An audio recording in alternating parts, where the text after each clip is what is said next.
Price the Lord. ஹல்லேலூயா. எல்லாம் பேர் சந்தோஷமா இருக்கிறீர்கள். Praise the Lord. கர்த்தர் நம்முடைய நடுவில் இருக்கிறார். ஹல்லேலூயா. எனவே தேவனுடைய பிரசன்னத்தை உணர்கிறீர்கள். ஆமென். Praise the Lord. கர்த்தர் நம்முடைய மத்தியில் தொடர்ந்து கிரியை செய்வாராக. ஒரு அறிவிப்பை சொல்லி கர்த்தருடைய வார்த்தையை சிந்திக்க நாம் கடந்து செல்வோம். வருகிற சனிக்கிழமை இந்த மாதத்தின் 2வது சனிக்கிழமையா இருக்கிறது. ஆகவே காலை 10 மணி அளவில் இங்கே உபவாச ஜெபம் நடைபெறும். தயவு செய்து யாவரும் அதிலே பங்கு பெற்று கர்த்தருடைய ஆசீர்வாதத்தை பெற்றுக் கொள்ளும்படி உங்களை அன்பாய் அழைக்கிறேன். Price the Lord. கர்த்தர் இந்த காலையிலே நம்மோடு கூட பேசுவாராக. ஆதியாகமத்தின் புஸ்தகம் 26வது அதிகாரம் 3வது வசனத்தின் முதல் பகுதியை நான் வாசிக்கிறேன். ஆதியாகமத்தின் புஸ்தகம் 26வது அதிகாரம் 3வது வசனத்தின் முதல் பகுதி. இந்த தேசத்திலே வாசம் பண்ணு, நான் உன்னோட கூட இருந்து உன்னை ஆசீர்வதிப்பேன். எல்லாரும் சேர்ந்து அந்த வார்த்தையை மறுபடியும் வாசிப்போமா? இந்த தேசத்திலே வாசம் பண்ணு, நான் உன்னோட கூட இருந்து உன்னை, இன்னொரு விசை கூட சத்தமா சொல்லுங்க, விசுவாசத்தோடு சொல்லுங்க. இந்த தேசத்திலே வாசம் பண்ணு, நான் உன்னோட கூட இருந்து உன்னை ஆசீர்வதிப்பேன். அதே போல 24வது வசனத்திலேயும் ஆண்டவர் சொல்லுகிற வார்த்தையை நாம் படிக்க போகிறோம். அன்று ராத்திரியிலே கர்த்தர் அவனுக்கு தரிசனமாகி, நான் உன் தகப்பனாகிய ஆபிரகாமுடைய தேவன், பயப்படாதே, நான் உன்னோட கூட இருந்து என் ஊழியக்காரனாகிய ஆபிரகாமின் நிமித்தம் உன்னை ஆசீர்வதித்து என்று படி. 2 முறை இந்த வார்த்தை நான் உன்னோட கூட இருந்து அன்று சொல்லுகிறேன். நான் உன்னோட கூட இருந்து நான் உன்னை என்ன செய்வேன்? ஆசீர்வதிப்பேன். நான் உன்னோட கூட இருந்து. எல்லாரும் நம்மோடு கூட எப்போதும் இருப்பார்கள் என்று சொல்ல முடியாது. இந்த வாழ்க்கை பிரயாணத்திலே நன்றாய் புரிந்து கொள்ளுங்கள், எல்லாரும் பெற்றோர் ஒரு காலம் வரைக்கும் நம்மோடு கூட இருப்பார்கள். உடன் பிறந்தவர்கள் ஒரு காலம் கட்டம் வரைக்கும் நம்மோடு கூட இருப்பார்கள். துணைகள் கூட ஒரு காலம் வரைக்கும் கூட இருக்கும். பெற்ற பிள்ளைகள் கூட ஒரு காலம் வரைக்கும் கூட இருக்கும். ஆனால் இங்கே ஆண்டவர் சொல்லுகிறார், நான் உன்னோட கூட இருந்து. அப்போ ஆண்டவர் மாத்திரமே ஒரு மனிதனுடைய வாழ்க்கையிலே, அவனுடைய முழு வாழ்க்கையிலேயும், அவன் உருவான நேரம் முதல், கருவிலே அவன் உருவான நேரம் முதல் அவன் இந்த உலக ஓட்டத்தை முடித்து நித்திய ஜீவனுக்குள் பிரவேசிக்கின்ற காலம் வரைக்கும் அவர் ஒருவரே மனிதனோடு கூட என்ன செய்கிறார்? தேவ பிள்ளைகளோடு கூட இருக்கிறார். அவர் சொல்லுகிறார், இந்த தேசத்திலே குடியிரு, நான் உன்னோட கூட இருந்து உன்னை நான் என்ன செய்வேன்? ஆசீர்வதிப்பேன். இந்த தொடர்ந்து இந்த வாசித்து வருகிற இந்த வேத பகுதியா இருந்தாலும், இந்த ஜூலை மாதத்தின் முதல் கர்த்தருடைய நாளிலே கர்த்தர் உன்னோடு கூட பேசுகிறார். இந்த தேசத்திலே வாசம் பண்ணு, நான் உன்னோட கூட இருந்து உன்னை ஆசீர்வதிப்பேன் என்று ஆண்டவர் சொல்லுகிறார். இந்த செய்திக்கு உள்ளாக நான் கடந்து செல்வதற்கு முன்பாக இந்த 26வது அதிகாரத்தை நான் மறுபடியும் படித்து பார்த்தபோது, ஆபிரகாமுடைய வாழ்க்கையிலே ஆபிரகாம் என்னென்ன சூழ்நிலைகளை கடந்து சென்றாரோ, எந்தெந்த எதிர்ப்புகளை அவர் சந்தித்தாரோ, எந்தெந்த அனுபவங்களை அவர் பெற்றுக்கொண்டாரோ, அத்தனை அனுபவங்களும் இந்த 26வது அதிகாரத்திலே வருகிறதை நான் பார்த்தேன்.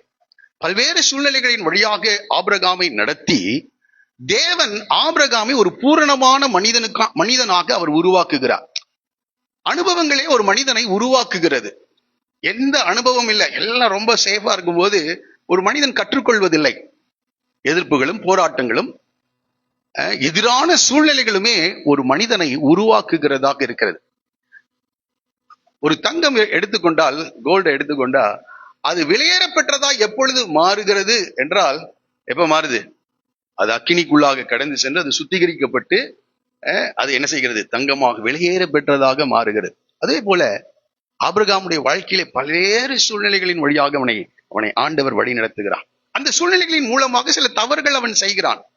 ஆனால் அந்த தவறுகளை கர்த்தர் திருத்தி அவனை ஒரு பூர்ணமான மனிதனாக மாற்றி திரளான ஜாதிகளுக்கு அவனை என்ன செய்கிறார்? தகப்பனாக மாற்றி. அதுதான் தேவனுடைய திட்டம். அதான் தேவனுடைய திட்டம். அவனுக்குள் சகல ஜனங்களும் ஆசீர்வதிக்கப்பட வேண்டும் என்பது தேவனுடைய திட்டமா இருந்தது. அந்த தேவனுடைய திட்டத்தை, எந்த நோக்கத்திற்காக ஆபிரகாமை அழைத்தாரோ அந்த திட்டத்தை ஆபிரகாமுடைய வாழ்க்கையிலே நிறைவேற்றி முடிக்கின்ற தேவனா இருக்கிறார்.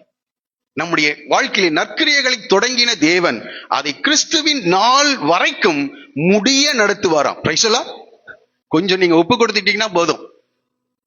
நற்கிரியை தொடங்கி இருக்கிறார் உங்க வாழ்க்கையில. ஆமா, அதை கிறிஸ்துவின் நாள் பரியந்தமும் முடிய நடத்துவார்.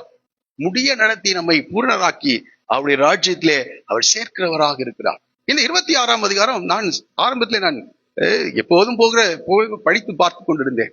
ஆனால் ஆபிரகாம் கடந்து சென்ற எல்லா சூழ்நிலைகளும் இந்த அதிகாரத்திலே இந்த ஈசாக்கு கடந்து சென்றிருக்கிறார்.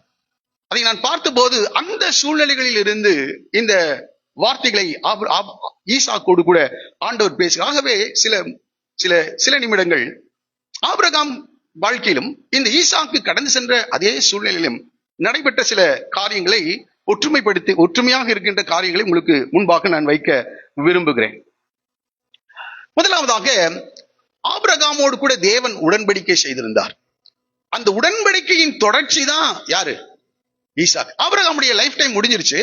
தொடர்ந்து அந்த உடன்படிக்கையை நிறைவேற்ற அல்லது ஆபிரகாமை தெரிந்து கொண்ட அந்த நோக்கத்தை நிறைவேற்ற தேவன் யாரை கரம் பிடிக்கிறார்?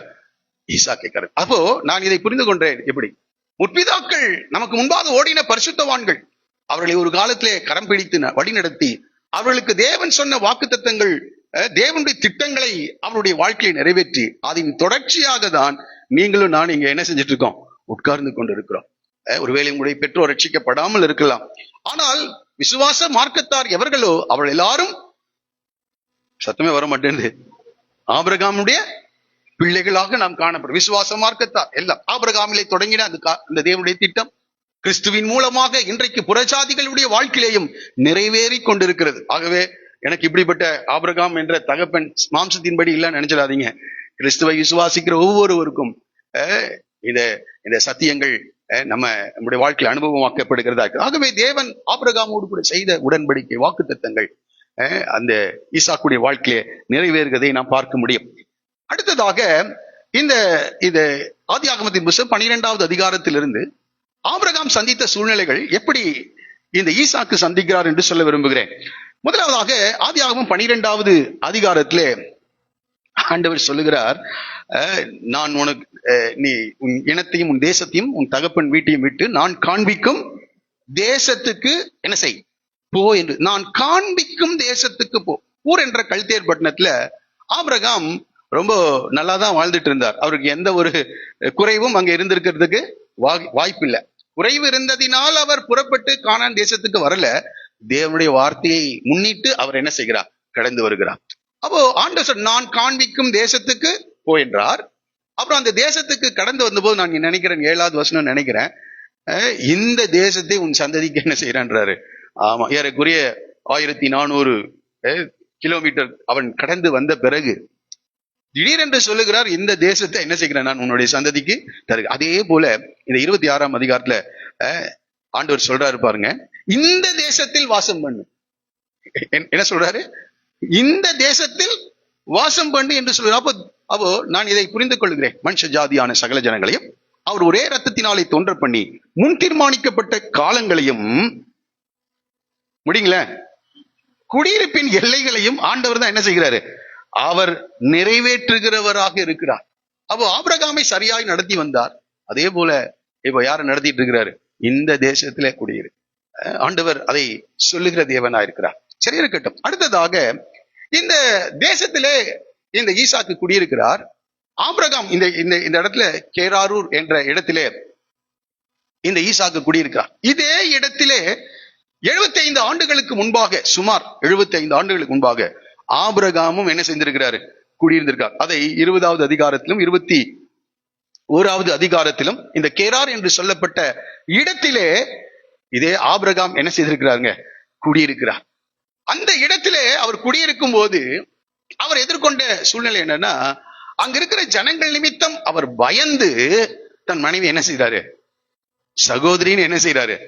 அதே போல 75 ஆண்டுகளுக்கு பிறகு அதே கேரார் என்ற இடத்திற்கு இந்த ஈசாக்கு கடந்து வரும்போது அங்க இருக்கிற மனிதர்களுக்கு பயப்பட வேண்டிய சூழ்நிலை. ஏனென்றால் அது சாதாரண சூழ்நிலைகள் அல்ல. அந்த ஊர் ஜனங்களுடைய சுவாபமே அப்படிதான். யார் அழகானவர்களாய் காணப்படுகிறார்களோ அவர்கள் என்ன செய்வாங்க, அது கணவனாய் இருந்தாலும் சரி, கொன்று அவனுடைய மனைவியை எடுத்துக் கொள்ளுகின்ற ஒரு காலகட்டம் அது. இன்றைக்கெல்லாம் எவ்வளவோ முன்னேறி வந்திருக்குது. ஆனாலும் சில பிரச்சனைகள் ஆங்காங்கே இருக்கிறது. ஆனால் அந்த தேசமே அப்படி. அப்ப பயம் நிறைந்த என்ன சொல்லணும், பாதுகாப்பற்ற ஒரு சூழ்நிலையிலே ஆபிரகாம் அந்த கேராரூரிலே நடந்து வந்தான். இன்றைக்கு கூட சில நேரங்களிலே நம்முடைய வாழ்க்கையிலும் கூட பாதுகாப்பற்ற சூழ்நிலையை நாம் உணர்கிறவர்களா இருக்கிறோம். பாதுகாப்பற்ற சூழ்நிலை. இந்த பாதுகாப்பற்ற சூழ்நிலையிலே தேவன் தான் அவனுக்கு பலந்த அடைக்கலமாக கேடகமாக அவர் இருக்கிறார் என்பதை சற்று ஆபிரகாம் பயந்து தன்னுடைய மனைவியை, தன்னுடைய ஜீவனை பாதுகாத்துக் கொள்ள தன் மனைவி என்ன சொல்றாரு, சகோதரி என்று போய் அதே சூழ்நிலை மறுபடியும் யாருக்கு வருகிறது, ஈசாக்குக்கு அங்கே வருகிறது. தொடர்ந்து அதை படித்த போது இதே கேராரூர் மேய்ப்பர்களோடு கூட ஆபிரகாம் வெட்டின துறவை அவர்கள் சண்டை போட்டு எடுத்துக்கொண்டார்கள் என்று படிக்கிறோம். 75 ஆண்டுகளுக்கு பிறகு இந்த அதிகாரத்தை நீங்கள் படிப்பீர்கள் என்றால் அதே ஒரு சூழ்நிலை இந்த இந்த ஈசாக்குக்கு என்ன செய்கிறது, உண்டாகிறதை நீங்கள் பார்க்க முடியும். இந்த கேராரூரிலே மன்னிக்கணும், எகிப்து தேசத்திலே அவன் தேவனுடைய திட்டத்தை விட்டு, அந்த தேசத்தின் ஜனங்களுடைய காரியங்களை விட்டு அவன் பயந்து அவன் அந்த அந்த இடத்துல அந்த அரண்மனைக்கு அந்த மனைவியை அனுப்பி வைக்கிறான், சாராளை அனுப்பி. முடிந்து வரும்போது அந்த இடத்துல பாத்தீங்கன்னா அவன் திரளான ஆடு மாடுகளை உடையவனாக அவன் அவன் அவன் கடந்து வருகிறான் அந்த எகிப்து தேசத்துல இருந்து. அதே போல இந்த கேராரூர் என்ற இந்த பட்டணத்துல பயந்து தன் மனைவியை என்ன செய்ய சொல்றாரு, சகோதரின்னு சொல்றார். அதே போல அந்த இடத்துல இருந்து அவர் கடந்து வரும்போது அவர் திரளான மெய்ப்பர்களாக திரளான ஆடு மாடுகளை உடையவனாக கர்த்தர் அவரை என்ன செய்கிறார், ஆசீர்வதிக்கிறார். பாருங்க 13வது வசனம், அவன் ஐஸ்வர்யவானாகி வர வர விருத்தியடைந்து மகா பெரியவனானான். அவனுக்கு ஆட்டு மந்தையும் மாட்டு மந்தையும் அநேக பணிவிடைக்காரரும் இருந்தபடினாலே. இது அப்படியே 12வது அதிகாரத்துல நம்ம பார்க்க முடியும். அப்போ தேவன் இப்படிப்பட்ட பயம் நிறைந்த இந்த சூழ்நிலையிலேயும் நம்முடைய ஜனம் மனம் திரும்பும் போது கர்த்தர் அவர்களை என்ன செய்கிறார், ஆசீர்வதிக்கின்ற தேவனாக அவர் காணப்படுகிறார்.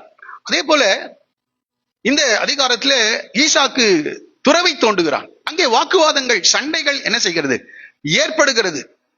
அதே போல ஆபிரகாம் துறவு தோண்டின போது அதே பிரச்சனைகள் அங்கே ஏற்பட்டிருக்கிறதாக நாம் படிக்க முடிகிறது. அதே போல ஆபிரகாம் இந்த பிரச்சனை நிறைந்த இந்த கேராரூர் என்ற இடத்துல குடியிருக்கும் போது அந்த தேசத்தின் அதிபதியாகிய அபிமெலேக்கு அவனோடு கூட உடன்படிக்கை செய்ய வருகிறார். ஒரு சொல்லுவோமா, எங்க பிரச்சனை இருக்குதோ அங்க அந்த தேசத்தின் ராஜா என்ன செய்கிறார், உடன்படிக்கை செய்ய. அதே போல பிரச்சனை நிறைந்த அதே கேராரூர்ல 75 ஆண்டுகளுக்கு பிறகு அபிமெலேக்கு என்ற அந்த ராஜாவும் அதிபதிகளும் இந்த ஈசாக்கோடு என்ன செய்யறாங்க, உடன்படிக்கை செய்கிறவர்களாக இருக்கிறார். அபிமெலேக்கு என்று சொல்ற வார்த்தை இதை புரிந்து கொள்வதற்காக சொல்கிறேன். இன்றைக்கு எப்படி நம்முடைய தேசத்தினுடைய பிரதமர் இருக்கிறார், பிரதமர் என்பது ஒரு ஒரு பொறுப்பின் பெயராக இருக்கிறது. அதே போல பார்வோன் என்பது எகிப்து தேசத்தின் ராஜாக்களுடைய அந்த பொறுப்பாக காணப்படுகிறது. அதே போல இந்த பெலிஸ்தியர் தேசத்தின் ராஜாக்களுக்கு பெயர் என்னது, அபிமெலேக்கு. இப்படி ஒவ்வொரு தேசத்திலும் இருக்கின்ற ராஜாக்களுக்கு ஒவ்வொரு பெயர் வருகிறது. இருக்கட்டும், அதற்குள்ள போக விரும்பல. ஆகவே ஆபிரகாமின் நாட்கள் இருந்த அதே அபிமெலேக்குன்னா இருக்காது, வாய்ப்பே இல்லை. 75 ஆண்டுகளுக்கு பிறகு வேறொரு அபிமெலேக்கு அந்த பதவியில் இருக்கின்ற மனிதர், அவர்களோடு கூட இந்த ஈசாக்கு உடன்படிக்கை செய்கிறதாக நாம் பார்க்கிறோம். இவைகளிலிருந்து நான் கற்றுக்கொண்ட காரியம் என்னவென்றால், இந்த ஈசாக்கு தொடர்ந்து ஆபிரகாமுடைய அடிச்சுவடுகளை என்ன செய்கிறார், பின்பற்றுகிறார். ஆபிரகாம் நடந்த அதே பாதை, அதே பாதையிலே இந்த ஈசாக்கை கர்த்தர் என்ன செய்கிறார், நடத்துகிறவராய் இருக்கிறார். அதை புரிந்து கொள்ளுங்கள். நம்முடைய முற்பிதாக்கள் சந்திக்காத எந்த சூழ்நிலையையும் கர்த்தர் நம்மை அனுமதிக்கிறது இல்லை. அந்த வழியில கர்த்தர் நம்ம என்ன செய்யறதில்லை, எல்லா சூழ்நிலைகளிலேயும் கர்த்தர் நம்முடைய முற்பிதாக்களை வழி நடத்தி இருக்கிறார். வேத வசனத்திலே அதற்கான அடையாளங்களை நாம் பார்க்க முடிகிறது. அதே சூழ்நிலையிலே நடத்துகிறவராய் இருக்கிறார். அதே பாதையிலே ஆண்டவர் அவனை நடத்துகிறார். இதெல்லாம் எதற்காக என்றால் அதே அனுபவங்கள். ஆபிரகாமுக்கு அந்த அனுபவம் கிடைத்து விட்டது. அதிலே தேவன் யார் என்றும் தேவனுடைய வார்த்தைக்கு நான் எப்படி கீழ்ப்படிய வேண்டும் என்பதை ஆபிரகாம் அறிந்திருந்தார். இப்பொழுது ஈசாக்கு ஆபிரகாமிடத்திலிருந்து செவிவடியாய் கேட்ட செய்திகளை வைத்து அவனை பூரணப்படுத்த முடியாது. நன்றாய் புரிந்து கொள்ளுங்கள். நாம இப்படி உட்கார்ந்து கேட்பதினால் நாம் தேவனுடைய திட்டத்தில் இணைந்து கொள்வோம், தேவன் நம்மை வழிநடத்தி விடுவார், தேவனை அறிந்து கொள்வோம் என்று நினைக்க முடியாது. ஒரு சில பர்சன்டேஜ் வேணா இருக்கலாம் அது. ஆனால் சில சூழ்நிலைகளின் வழியாக நம்மை நடத்திதான் தேவன் யார் என்பதை தேவன் நமக்கு என்ன செய்கிறார். அப்ப ஆபிரகாம் நடந்துட்டாரு, ஆபிரகாம் சில காரியங்களை கற்றுக்கொண்டு விட்டார். இப்ப ஈசாக்கு அந்த பாதையிலே நடக்க தேவையில்லை, ஆபிரகாம் சொல்லுவதை கேட்டு அந்த வழியிலே நடந்தால் போதும் என்ற நிலை அல்ல. ஆபிரகாம் அப்ப என்னதான் தேன் இனிக்கும் எழுதுனத பார்த்து என்ன செய்வாரு, அவர் சொல்லிட்டு இருப்பார், தேன் என்ன செய்யுங்க, சுவையா இருக்கும், இனிக்கும், ரொம்ப நல்ல உடலுக்கு ஆரோக்கியம், அதெல்லாம் என்ன செய்யும், கேள்விப்பட்டதை சொல்லிக் கொண்டிருக்கிறார். ஆனால் அப்படி அல்ல. ஆபிரகாம் கடந்து சென்ற அதே பாதைகளின் மூலமாக ஈசாக்கையும் கர்த்தர் வழிநடத்தி தேவன் யார் என்பதை கர்த்தர் என்ன செய்கிறார், வெளிப்படுத்துகிற தேவனாய் இருக்கிறார். சரி, அதே பாதையில் இந்த ஆபிரகாமை நடத்தினார். இந்த பாதைகளில் நடக்கும் போதுதான் தேவன் ஆபிரகாமோடு கூட பேசுகிறார். அவனுக்கு வாக்குறுதிகளை கர்த்தர் கொடுக்கின்றார். சும்மா இருக்கிறவனுக்கெல்லாம் வாக்குறுதி இல்ல. இந்த எதிரான சூழ்நிலைகள், தேசத்தை விட்டு, இனத்தை விட்டு, தகப்பன் வீட்டை எல்லாம் விட்டு, இன்றைக்கு கூட நாம அப்படிதான் நம்முடைய கலாச்சாரங்களை விட்டு, தெய்வ வழிபாடுகளை விட்டு, இன்னும் சொல்ல வேண்டும் என்றால் குடும்பங்களை விட்டு இந்த தேவனை பின்பற்ற ஆரம்பித்திருக்கிறோம். நிறைய புரிந்து கொள்ளுங்கள். இப்படி விட்டு வந்த ஆபிரகாமோடு கூட தேவன் வாக்குறுதிகளை கொடுத்து கொண்டிருக்கிறார். அவன் சோர்ந்து போன நேரங்களிலே கர்த்தர் தமது வார்த்தையின் மூலமாய் அவனோடு கூட பேசுகிறவராய் இருக்கிறார். அந்த தேசத்தில் லட்சக்கணக்கான மக்கள் அங்கே வாழ்ந்து கொண்டிருந்திருப்பார்கள். ஆனால் ஆபிரகாம் ஒருவன் மாத்திரமே தேவனை அறிந்தவனாக, தேவனோடு கூட நடக்க தன்னை அர்ப்பணித்தவனாக, அந்த வித்தியாசமான சூழ்நிலைகளின் வழியாக அவன் வழிநடக்க தன்னை அர்ப்பணித்தவனாக தேவனோடு கூட நடந்து வரும்போது அந்த எதிரான சூழ்நிலைகளுக்கு மத்தியிலே தேவன் அவனோடு கூட பேசுகிறார். சொல்லுவோமா, அவன் இல்லைன்னா சோர்ந்து போயிருப்பான். எதிரான சூழ்நிலைகளுக்கு மத்தியிலே ஆண்டவர் ஆபிரகாமோடு கூட பேசினார். நான் அதை படித்து பார்த்தேன். வேதம் முழுவதிலும் நான் பார்த்தபோது எங்கே எதிரான சூழ்நிலைகள், எங்கே பயப்படுகிற சூழ்நிலை, அப்பதான் ஆண்டவர் சொல்றாரு, ஆபிரகாமே நீ என்ன செய்யாத, பயப்படா, ஈசாக்கே நீ பயப்படாதே என்று சொல்லுகிறார். இந்த 24வது அதிகாரத்துல வசனத்துல கூட, அன்று ராத்திரிலே கர்த்தர் அவனுக்கு தரிசனமாகி, நான் உன் தகப்பனாகி ஆபிரகாமுடைய தேவன், பயப்படாது. அப்போ அதே பயம்னா என்னன்னு தெரியணும். இந்த சூழ்நிலைகள் நம்மை பயமுறுத்துகிறதாக காணும். அதே பயம். இப்போ வாக்குத்தத்தங்கள் வருகிறது என்றால், தேவன் எப்போ நம்மோடு கூட தெளிவாக பேசுகிறார் என்றால், இக்கட்டான நேரங்கள், இருளான நேரங்கள், எதிர்மறையான சூழ்நிலைகள், அப்படிப்பட்ட நேரங்களிலே கர்த்தர் தம்முடைய ஜனத்தோடு கூட பேசுகிறவராய் இருக்கிறார். சாதாரண நேரங்களிலே காட்டிலும் இந்த இக்கட்டான நேரங்களில், அதனால்தான் கர்த்தர் மெய்ப்பராய் இருக்கிறார். ஆனால் மரண இருளின் பள்ளத்தாக்கிலே நான் நடக்கும்போது பொல்லாப்புக்கு பயப்படேன், தேவரீர் என்னோட கூட இருக்கிறீர். மெய்ப்பன் ஆடுகளுக்கு முன்பாக கடந்து செல்வாரு, ஆடுகள் மெய்ப்பனை பின்தொடர்ந்து வந்து கொண்டே இருக்கும். ஆனால் எங்கே மரண இருள் ஏற்படுகிறதோ, இருளான சூழ்நிலைகள் ஒரு மனிதனுடைய வாழ்க்கையிலே அவன் எதிர்கொள்கிறானோ, அந்த நேரங்களிலே மெய்ப்பன் முன்பாக அல்ல, ஆடுகளோடு கூட இருப்பான். Price the Lord. ஆகவே நன்றாய் புரிந்து, வாழ்க்கை என்பது பல உயர்வையும், பல மவுண்டன் மலைகளை போல அந்த உயர்ந்த நிலைகளையும், பள்ளத்தாக்குகளை போல தாழ்ந்த சூழ்நிலைகள் நம்முடைய வாழ்க்கையில வரும். ஆமா, அது அப்படிதான் ஆண்டவர் படைத்து இருக்கின்றார். அப்படிதான் படைத்திருக்கார். இரவும் பகலும். ஒரு காலம் உஷ்ணமா இருக்கும், ஒரு காலம் ரொம்ப குளிரா இருக்கும், ஒரு காலம் ரொம்ப வறட்சியா இருக்கும், இன்னொரு ரெய்னி சீசன், மழை காலங்களை கர்த்தர் என்ன செய்கிறார், கொடுக்கின்றவராய். இப்படி வாழ்க்கை என்பதும் கூட பல அனுபவங்களை, பல சூழ்நிலை மாற்றங்களை நம்முடைய வாழ்க்கையிலே ஏற்படுத்துகிறதாக காணப்படுகிறது. அப்படிப்பட்ட நேரங்களில் எல்லாம் தேவன் ஆபிரகாமுக்கு வாக்குறுதியை கர்த்தர் என்ன செய்திருக்கிறார், கொடுத்த தேவனாக இருக்கிறார். அதே வாக்குறுதிகள் தான். நான் அதை படித்தேன். இந்த அனுபவங்களின் வாயிலாக ஆபிரகாம் கடந்து செல்வோம். என்னென்ன வார்த்தையை ஆபிரகாமுக்கு கர்த்தர் கொடுத்தாரோ அதே வாக்குறுதி அச்சடையாளம் மாறாமல் யாருக்கு கொடுத்திருக்கா, ஈசாக்கு. அதே நான் இப்பொழுது சொல்லுகிறேன், ஆபிரகாமை வழிநடத்தின, ஈசாக்கை வழிநடத்தின அதே சூழ்நிலைகளுக்குள்ளாக நீங்கள் கடந்து செல்வீர்கள் என்றால் அதே வாக்குறுதி தான் திரும்பி வரும். வேற புதுசாலாம் என்ன செய்யறது இல்ல, வருகிறது இல்லை. அதை நான் படித்து பார்த்தேன். பாருங்க, நான் உன்னை ஆசீர்வதிக்கவே ஆசீர்வதிப்பேன் என்று சொன்னாரா 12வது அதிகாரத்துல முதல் 3 வசனங்களிலே. இங்கே 26:2 என்ன படிக்கிறோம்? அவனுக்கு தரிசனமாகி 3வது வசனத்துல பாருங்க, இந்த தேசங்கள் யாவையும் மன்னிக்கணும், இந்த தேசத்திலே வாசம் பண்ணு, நான் உன்னோட கூட இருந்து உன்னை, ஆதியாகமம் 12 ஆண்டவர் ஆபிரகாமோடு கூட சொல்ல, நான் உன்னை என்ன செய்வேன், ஆசீர்வதிப்பேன் என்று சொல்லுகிறார். அதே வார்த்தையை தான் என்ன செய்கிறார் இங்கே சொல்கிறார். உன் சந்ததி பூமியில் உள்ள வம்சங்களுக்குள் ஆசீர்வதிக்கப்படும் என்று சொன்னார். அதே தான் இங்க சொல்றாரு, நான் உனக்கும் உன் சந்ததி யாவுக்கும் என்ன செய்வேன். கீழே நீங்க படிச்சு பாத்தீங்கன்னா 5வது வசனம், உன் சந்ததிக்குள் பூமியில் உள்ள சகல ஜாதிகளும் ஆசீர்வதிக்கப்படும். ஆபிரகாமுக்கு 12:3 தான் சொல்றார், உனக்குள் சகல ஜனங்களும் என்ன செய்வார்கள், ஆசீர்வதிக்கப்படுவார். அதே வார்த்தையை தான் இப்பொழுது சொல்லுகிறார் 5வது வசனத்தை, உன் சந்ததிக்குள் பூமியில் உள்ள சகல ஜனங்களும் ஜாதிகளும் என்ன செய்வார்கள், ஆசீர்வதிக்கப்படுவார்கள் என்று சொல்லுகிறார். அதே போல ஆதியாகமம் 15:1 நான் உனக்கு மகா பெரிய கேடகமாயிருப்பேன், உன்னை பாதுகாப்பேன் என்று சொல்லுகிறார்.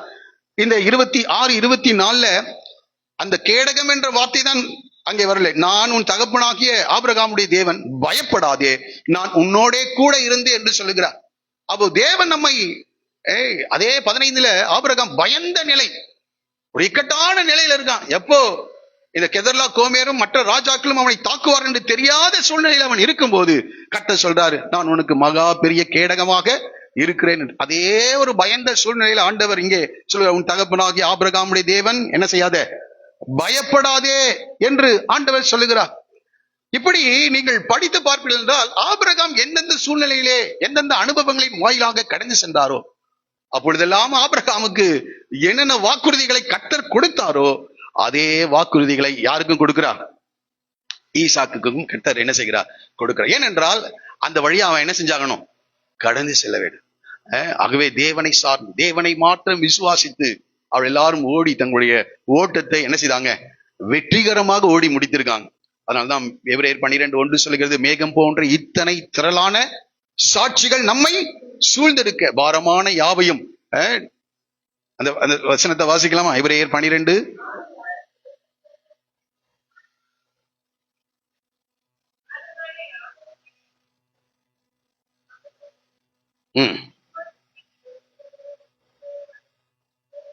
இயேசுவை நோக்கி என்ன சொல்லுங்க, நமக்கு நியமித்திருக்கிற ஓட்டத்தில், ஒவ்வொருவருக்கும் ஒரு ஓட்டம் இருக்கு, ஒவ்வொருவரும் ஒரு சூழ்நிலையை எதிர்கொள்ளுகிறோம். நமக்கு நியமித்திருக்கிற ஓட்டத்தில் பொறுமையோட என்ன செய்யணும், ஓட வேண்டும். ஆமா, ஓட்டத்துல இப்ப பொறுமை வேணும். ஏனென்றா இது 100 மீட்டர் ரேஸ் கிடையாது. 100 மீட்டர்னா என்ன செஞ்சிடலாம், வேகமா ஓடிடலாம். ஆனா இது மாரத்தான் மாதிரி, எப்படிதான் ஓடணும், மெதுவாதான். அது மாரத்தான் கூட பரவாயில்ல, சில கிலோமீட்டர்ஸ் தான். இது எப்படி லைஃப் லாங்கா என்ன செஞ்சாகணும், ஓடணும். சிலர் வேகமா ஓடுறாங்க, அப்புறம் என்ன ஆயிடுறாங்க, அப்புறம் நின்னுடுறாங்க. எப்படிதான் ஓடணுமா, நமக்கு நியமித்திருக்கிற எல்லாருக்கும் ஒரு ஓட்டத்தை கர்த்தர் நியமித்திருக்கிறார். அந்த ஓட்டத்திலே நாம் பொறுமையோடு கூட என்ன செய்ய வேண்டும், ஓட வேண்டும். ஆகவே ஆபிரகாம் கடந்து சென்ற அதே சூழ்நிலையிலே தேவன் எப்படி ஈசாக்கை வழி நடத்துகிறார், அந்த சூழ்நிலையிலே தேவன் எப்படி அவனோடு கூட இருந்தார். நான் உன்னோட கூட இருந்து உன்னை நான் என்ன செய்வேன், ஆசீர்வதிப்பேன். இன்றைக்கு செய்தியின் தலைப்பு தான், நான் உன்னோட கூட இருந்து. ஆமா, எத்தனை பேர் அதை விசுவாசி, இன்றைக்கு இது கர்த்தரிடத்திலிருந்து எனக்கு வந்த செய்தி என்று விசுவாசிப்பீர்கள் என்றால் உங்கள் வாழ்க்கையில் அது நிறைவேறும். ஓகேவா? ரைட். தொடர்ந்து நாம் இந்த செய்திக்கு நேராக நாம் கடந்து செல்லலாம். நான் உன்னோட கூட இருந்து உன்னை நான் என்ன செய்வேன், ஆசீர்வதிப்பேன். சரி, இருக்கட்டும். 26ஆம் அதிகாரம் முதல் 14 வசனங்கள் ஆபிரகாம் கேராரூர் என்ற ஒரு தேசத்திலே அவர் என்ன செய்கிறார். ஆமா, பாருங்க, இந்த முதல் வசனத்தின் கடைசி பகுதி சொல்கிறது, கேராரூருக்கு போனான். ஆபிரகாம் எந்த ஊருக்கு போறாரு, கேராரூர். இப்ப நாமெல்லாம் எந்த ஊர்ல இருக்கோம், கோயம்புத்தூர்ல இருக்கோம். இப்ப நாம எல்லாரும் எங்க போறோம், டிராவல் பண்ணி கேரார். ஆபிரகாமோடு கூட, மன்னிக்கணும், ஆபிரகாம்னே வருது, யாரோடு கூட, ஈசாக்கோடு கூட எந்த ஊருக்கு போறோம், கேராரூருக்கு போகிறோம். சரி, ஓகே, கேராரூருக்கு போயிட்டோமா? சரி, இப்ப இந்த வார்த்தையை வாசிக்கலாம். ஆபிரகாமின் நாட்களில் உண்டான, வாசிக்கலாம், பஞ்சத்தை அல்லாமல்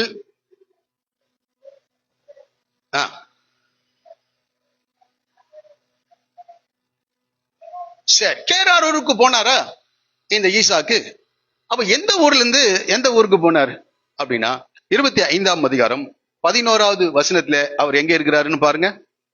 25:11. ஈசாக்கை ஆசீர்வதித்தார். லகாய் ரோயி என்னும் துறவுக்கு சமீபமாய் ஈசாக்கு குடியிருந்தார். அப்ப லகாய் ரோயிலிருந்து இப்ப எங்க போறாரு? கேராரூருக்கு இந்த ஈசாக்கு கடந்து செல்கிறார்.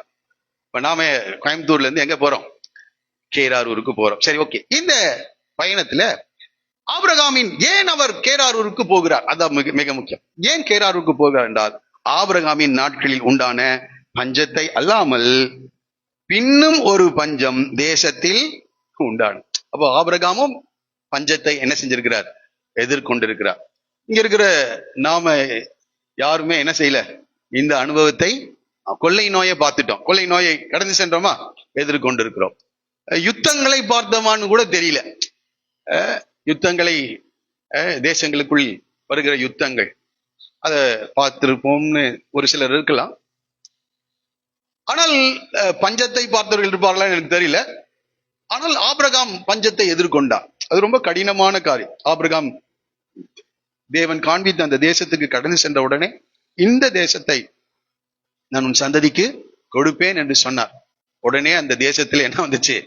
பஞ்சம் உண்டாயிற்று. அந்த பஞ்சம் மிகவும் கொடிதாய் மாறினது. அப்ப பாருங்க, ஆண்டவர் தான் கூட்டிட்டு வர்றாரு, ஆனா அந்த தேசத்துல என்ன செய்யும்?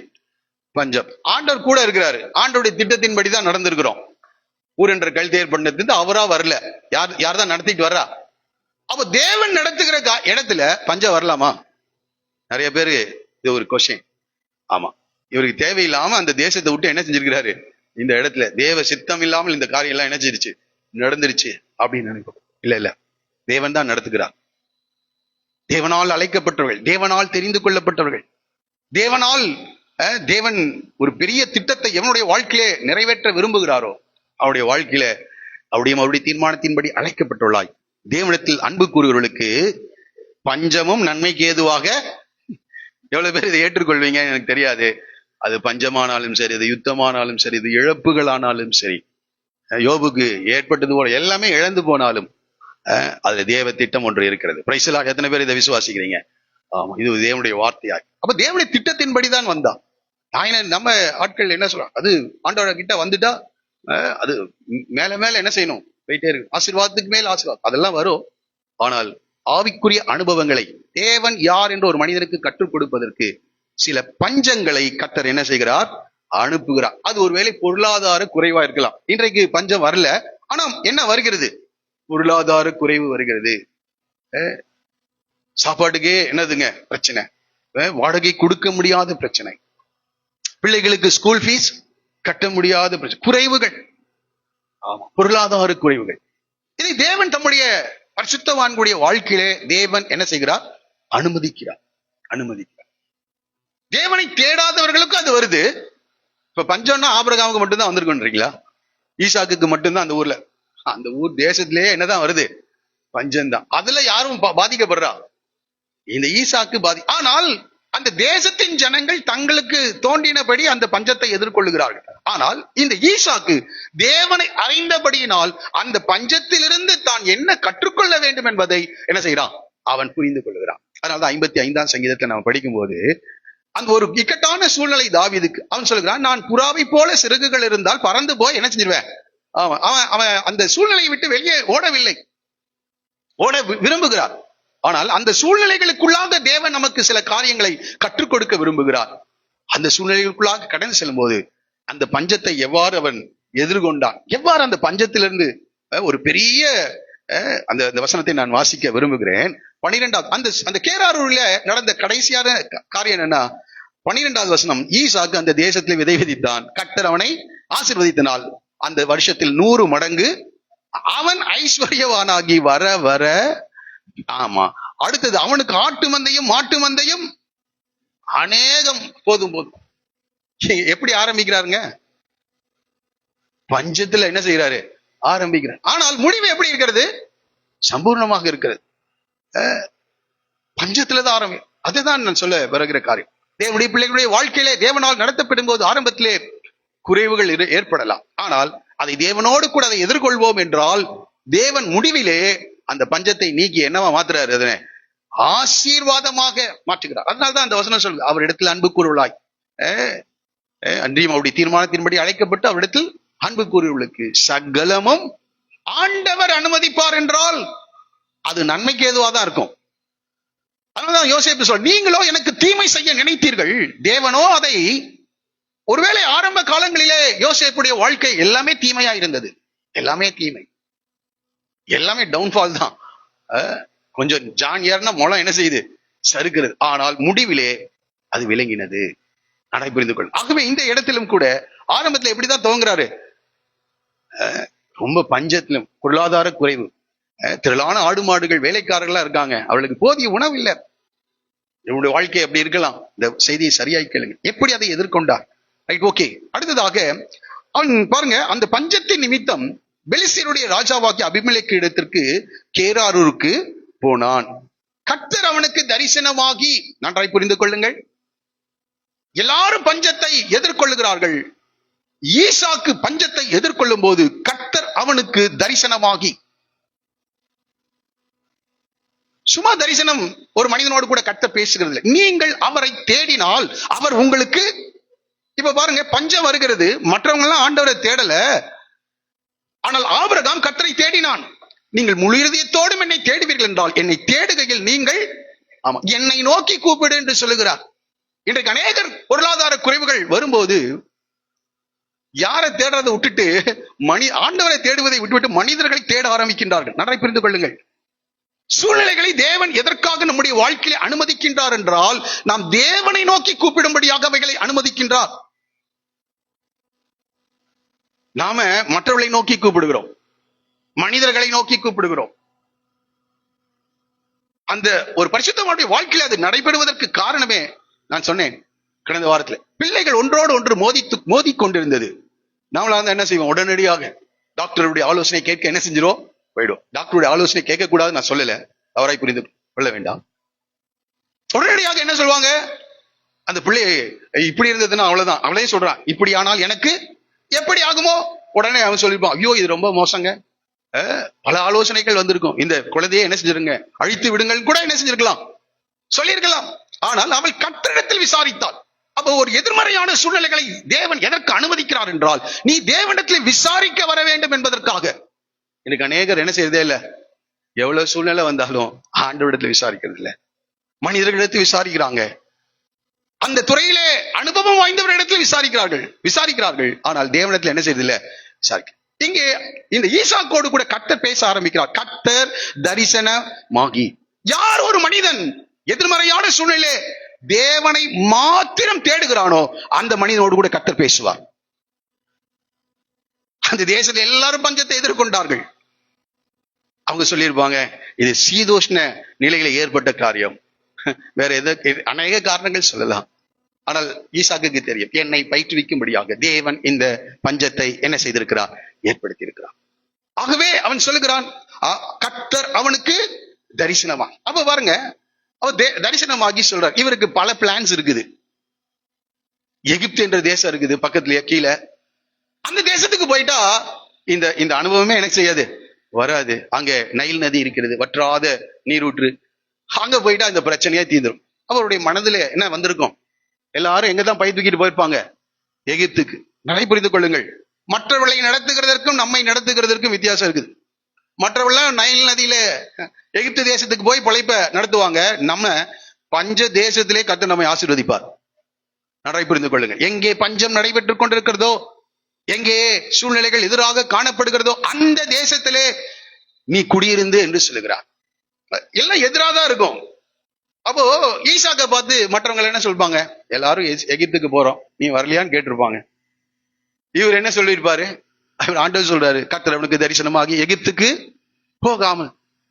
அப்போ நேர் எதிராக இருக்கிறது, நேர் எதிராக கர்த்தர் பேசுகிறார். நீ எகிப்துக்கு போகாமல் என்று சொல்லுகிறார், நீ இந்த தேசத்திலே குடியிரு என்று சொல்லுகிறார். அப்போ தேவன் உலக வழக்கத்தின் அடிப்படையில இல்ல, அநேக நேரங்கள்ல இது நேர் எதிராக கர்த்தர் பேசுகிறவராக இருக்கிறார். நன்றாய் புரிந்து கொள்ளுங்கள். இந்த சூழ்நிலை உன்னுடைய வாழ்க்கையில மறுபடியும் வருகிறது என்றால் நன்றாய் புரிந்து கொள்ளுங்கள், நீங்கள் யார்கிட்டயும் போக வேண்டாம், ஆண்டவரை நோக்கி பாருங்க. எனக்கு ஒத்தாசை வரும் பர்வதங்களுக்கு நேராக. எல்லாரும் அந்த பாடலை பாடுவோமா? எனக்கொத்தாசை வரும் பர்வதம் நேரா எந்தன் கண்களை ஏறெடுப்பே. எனக்கொத்தாசை வரும் பர்வதம் நேரா என் கண்களை. ஒருவேளை அந்த சூழ்நிலை இருந்ததுன்னா கண்களை மூடி ஆண்டவரை மாத்திரம் நோக்கி பார்த்து இந்த பாடலை பாடும்படி கேட்கிறேன். எனக்கொத்தாசை வரும் பர்வதம் நேரா எந்த கண்களை. அங்க மாத்திரம் தான் ஏறெடுப்பேன். மறுபடியும் எனக்கொத்தாசை வரும் பர்வதம் நேரா எந்த கண்களை ஏறெடுப்பே. வானமும் பூமியும் படைத்த வல்ல தேவனிடம் இருந்தே. வானமும் பூமியும் படைத்த எண்ணுக்கடங்கா நன்மைகள் வருமே. என் கண்கள் சொல்லுங்க விசுவாசத்தோடு. எண்ணுக்கடங்கா நன்மைகள் வருமே. என் கண்கள் மறுபடியும் சொல்லுவோமா? எண்ணுக்கடங்கா கற்பனைக்கு ஏற்படாத காரியங்கள் வரும். இனிமே யோசிக்க முடியாத மறுபடியும் கடங்கா ஒருவர் மனதிலும் தோன்றாத காரியங்களை செய்வார். எண்ணு கடங்கா நன்மைகள் வருமே.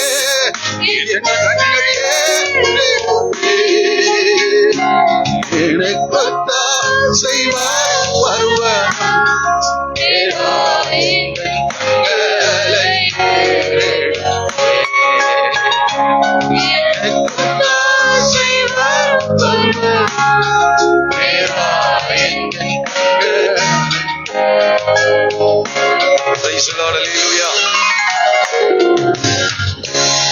பஞ்சம் வந்தா என்ன செய்யணும்? ஆண்டவரிடத்துல சாரி.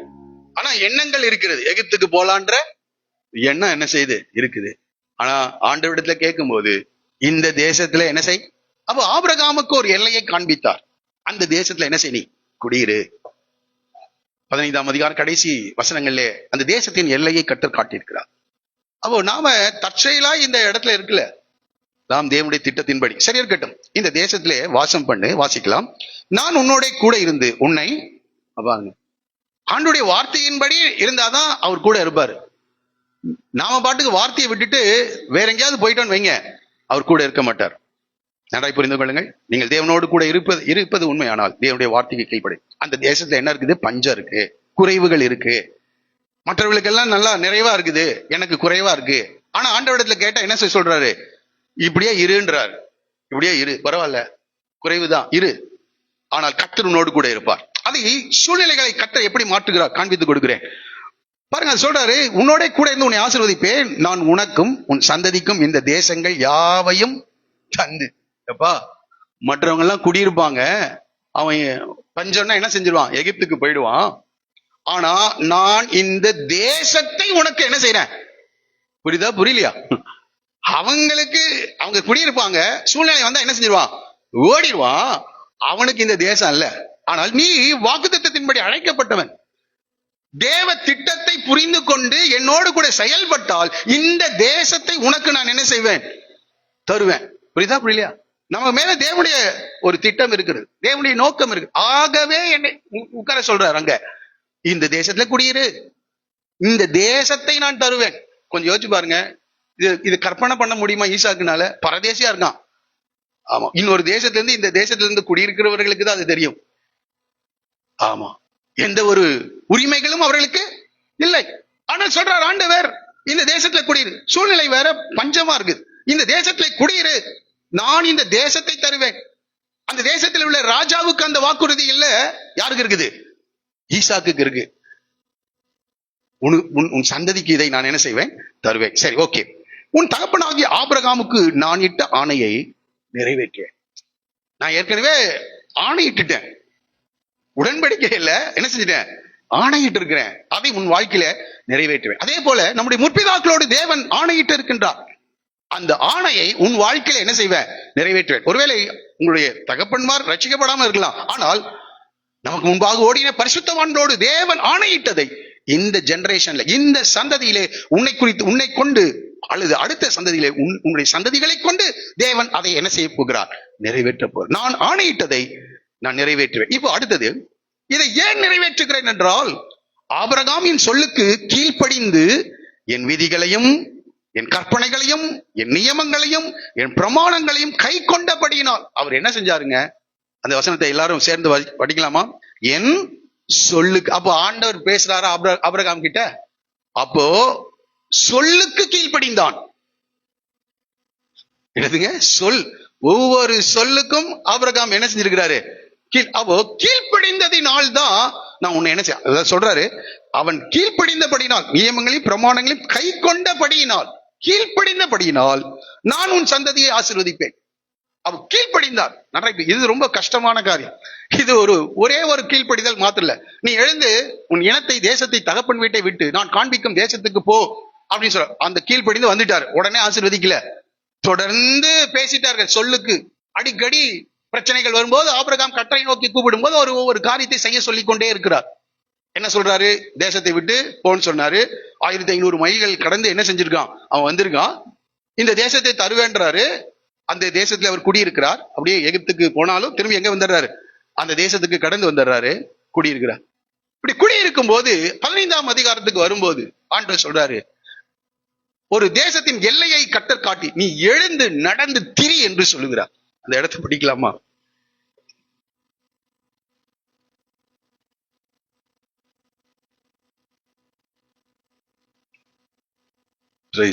எத்தனாவது வசனம்?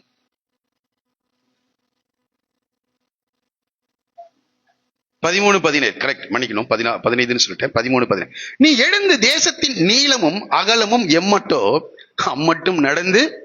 ஏங்க நம்ம என்ன செய்வோம்? ஒரு இடத்துல செட்டில் ஆகுறதுக்கு தான் விருப்பப்படும். இப்போ இந்த ஆபிரகாமை எப்படி நடத்துறாரு? தேசத்தின் எல்லையை கொடுத்துட்டார். இமயமலையிலிருந்து இங்கே கன்னியாகுமரி வரைக்கும் இருக்குதுப்பா உனக்கு தேசம் அப்படின்ட்டு ஒரே இடத்துல என்ன செய்யல? குடியிருக்க வைக்கலைங்க. அது சூழ்நிலை அப்படி உருவாக்குறது.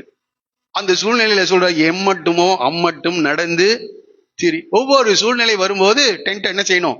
தூக்கணும். தூக்கிட்டு எங்க போகணும்? அடுத்த இடத்துக்கு போகணும். இந்த சூழ்நிலையை உருவாக்குறதே இதுதான். ஆமா, லகாய் ரோயிலிருந்து நீ எங்க போன? இப்போ கேராரூருக்கு போக வேண்டும். அதுக்கு ஒரு பஞ்சத்தை என்ன செய்கிறார்? அனுப்புறார். அங்கேயும் பஞ்சம் தான், அங்க கொஞ்சம் சுமாரா இருக்குது. ஆகவே அங்க என்ன செய்யறாரு? போறாரு. எகிப்துக்கு போலான்னு நினைச்சா போகாத, நீ எழுந்து தேசத்தின் 17வது வசனம், தேசத்தின் நீளமும் அகலமும் எம்மட்டுமோ அம்மட்டும் நடந்து திரி. அப்போ இந்த சூழ்நிலையை தேவன் தான் உருவாக்குறார். ஏன்னா அந்த தேசத்தை நீ என்ன செஞ்சாகணும்? அப்போ ஒவ்வொரு இடத்துலயும் டென்ட் போட்டு அங்கெல்லாம் ஜெபம் பண்ணணும். ஆண்டவருக்கு பலிபீடத்தை கட்டி கர்த்தரை என்ன செய்யணும்? தொழுது கொண்டு அந்த தேசத்தை நீ சுதந்திரித்துக் கொள்ள, உன் சந்ததியை சுதந்திரித்துக் கொள்ள இப்பொழுதே நீ என்ன செய்ய வேண்டும்? ஆண்டவரை மகிமைப்படுத்து. அந்த இடத்துல பலி செலுத்த வேண்டும். அப்ப பாருங்க, இந்த சூழ்நிலையை கர்த்தர் தான் அனுமதித்து இப்ப பாருங்க ஆண்டவர் ஆபிரகாமே அதுக்கு கீழ்படுகிறார். ஆபிரகாம் இல்ல ஆண்டவரே ஸ்கூல் எல்லாம் அப்ப பிள்ளைகள் இல்லையா? சரி, ஓகே. அப்போ என்னால போக முடியாது, ஒரே இடத்துல தான் என்ன செய்வேன் நானு, பண்ண முடியாது. அப்போ ஆண்டவர் அந்த சூழ்நிலை. அடுத்தது 15ஆம் அதிகாரத்துக்கு வரும்போது, 17ஆம் அதிகாரத்துக்கு வரும்போது, எனக்கு முன்பாக நடந்து கொண்டு உத்தமனாயிரு என்று சொல்லுங்க. எனக்கு முன்பாக நடந்து கொண்டு உத்தமனாய். அடுத்து 15ஆவது அதிகாரத்துல இன்னொரு காரியத்தை, நீ உன் வீட்டிலே பிறந்த எல்லா வேலைக்காரர்கள் இஸ்மவேல், நீ எல்லாரும் விருத்த சேதனத்தை செய். உடனே அதற்கு அன்றைக்கே அதை என்ன செய்யறான்? உடனடியாக ஆபிரகாம் கீழ்ப்படிக்கிறார். 17ல எனக்கு முன்பாக நடந்து கொண்டு உத்தமனாய். 22க்கு வந்த எதையே பலியிட சொல்றாரு. ஈசாக்கையே என்ன செய்யறார்? பலியிட. அப்போ சொல்றது நான் புரிந்து கொள்ளும், என் சொல்லுக்கு அவன் என்ன செய்தான்? கீழ்ப்படிந்தான். இப்ப சொல்லுக்கு இப்ப பாருங்க, அந்த தேசத்தை விட்டு வர்றதே பெரிய காரியம். அடுத்தது அந்த நடந்து திரினா நம்ம பாட்டுக்கு பைக் எடுத்துட்டு என்ன செய்யறோம்? நம்ம ரோமிங் எல்லா ஊரெல்லாம் சுத்திட்டு தான் வரோம். அது இல்ல, எல்லாத்தையும் தூக்கிட்டு என்ன செய்யணும்? ஒவ்வொரு ஊரா அந்த டிரான்ஸ்பர் ஆகி போறவங்கள ஒவ்வொரு ஊரை விட்டு இன்னொரு ஊருக்கு போய் செட்டில் ஆகும். அவங்களுடைய கதையெல்லாம் கேட்டீங்கன்னா ரொம்ப கஷ்டமா இருக்கும். அது எவ்வளவு பெரிய கீழ்ப்படிதல் தெரியுமா? அது எவ்வளவு பெரிய கீழ்ப்படிதல். எல்லாரும் விருத்த சேதனை செய்யணும். ஆண்டவரே இது என்ன சூழ்நிலை அப்படின்னு, இவ்வளவு சரீரத்துல பலவீனம் வருமே, அதெல்லாம் தெரியும். எல்லாரும் விருத்த சேதனை செய், எனக்கு முன்பாக நடந்து கொண்டு உத்தமனாயிரு, பரிசுத்தம் அடை, இந்த தவறுகள் உன் வாழ்க்கையில் இருக்கு. ஆண்டவர் பேசுறாரு, எல்லாத்துக்கும் கீழ்ப்படி. கடைசியில எந்த கீழ்ப்படிதலுக்கு கொண்டு வர்றாரு சொல்லுங்க? மகனையே. இன்றைக்கு இந்த வார்த்தையை யாராவது ஆண்டவர் சொன்னாரு, ஒருவேளை டெஸ்ட்டுக்கு கூட சொல்லியிருந்தா பைத்தியம்னு சொல்லுவாங்க. நிச்சயமா கர்த்தர் இப்படி இவங்க கூட என்ன செய்யவே இல்லை, பேசவே இல்லை என்று பல விமர்சனங்கள் இன்றைக்கு வந்திருக்கும். ஆனா ஆபிரகாமுக்கு தெரியும் கர்த்தர் என்னோடு கூட பேசியிருக்கிறார். அது பேசினவங்களுக்கு தான் தெரியும். அப்போ ஆபிரகாம் அந்த கர்த்தர் காண்பித்த அந்த மூரியாவுக்கு கொண்டு போய் அந்த அந்த காரியத்தை அவன் செய்கிறான். அந்த கீழ்ப்படிதல், அந்த கீழ்ப்படிதலுடைய அளவு நாளுக்கு நாள் அதிகரித்து கொண்டிருக்கிறதை நான் பார்த்தேன். நாளுக்கு நாள் என்ன செய்யுங்க, அதிகரிக்கும். ஒரு தடவை கீழ்ப்படிஞ்சா அவ்வளவுதான், செட்டில்டு அப்படிலாம் இல்லை. நீ கீழ்ப்படிய அடுத்தடுத்த நிலைக்கு நீ என்ன செஞ்சாகணும். ஏன்னா உனக்கு வாக்குத்தத்தம் பெருசு. என்ன வாக்குத்தத்தம்? தேசத்தையே, உன் மேல தேவனுடைய திட்டம் பெருசு. உன்னை தகப்பனாக மாத்தணும். நான் உனக்குள் சகல ஜனங்களும் ஆசீர்வதிக்கப்பட வேண்டும். ஆகவே தரிசனம் பெருசு. அப்ப கீழ்ப்படிதலும் என்ன செய்யணும், பெருசா இருக்கணும். இனத்தை, தேசத்தை எல்லாத்தையும் விட்டு வந்தது மற்றப்பது. அதனாலதான் ஆண்டவர் சொல்ல, என் நாமத்தை நிமித்தம் வீட்டையாவது பிள்ளைகளையாவது தகப்பனையாவது தாயாவது விட்டவன் எவனோ அப்படின்ற. அப்ப அதெல்லாம் வரும் நம்ம வாழ்க்கையில. தகப்பனை விட வேண்டும், தாயை விட வேண்டும் வரும். சில நேரங்களிலே பிள்ளைகளை கூட இழக்க வேண்டியது வரலாம். சூழ்நிலைகள் இருக்குது. அதனாலதான் இயேசுவே சொல்லியிருக்கிறாரு. அப்போ இந்த கமிட்மெண்ட்ஸ், இந்த கீழ்ப்படிதல் அவனுடைய வாழ்க்கை. ஒரே ஒரு அதற்கு ஆதாரமாக ஒரு வசனத்தை நான் காண்பிக்கும்படி விரும்புகிறேன். எசேக்கியேல் தீர்க்கதரிசன புத்தகம் 47வது அதிகாரம். என்னோடு கூட எடுத்துக்கொள்ளுங்கள். எல்லாரும் எடுத்துக்கொள்ளுங்க. அது ரொம்ப முக்கியமான காரியம். எல்லாரும் பாருங்க, கவனிங்க. ஒரே ஒரு கீழ்ப்படிதல எல்லாம் செட்டில் ஆகணும்னு நினைக்காதீங்க. ஆண்டவர் எப்படி நம்மளை நடத்துறாராம். படிக்கலாமா? எல்லாரும் சேர்ந்து படிப்போமா? எடுத்துக்கொள்ளுங்க. ஃபர்ஸ்ட், பின்பு அவர், எசேக்கியேல் 47:1.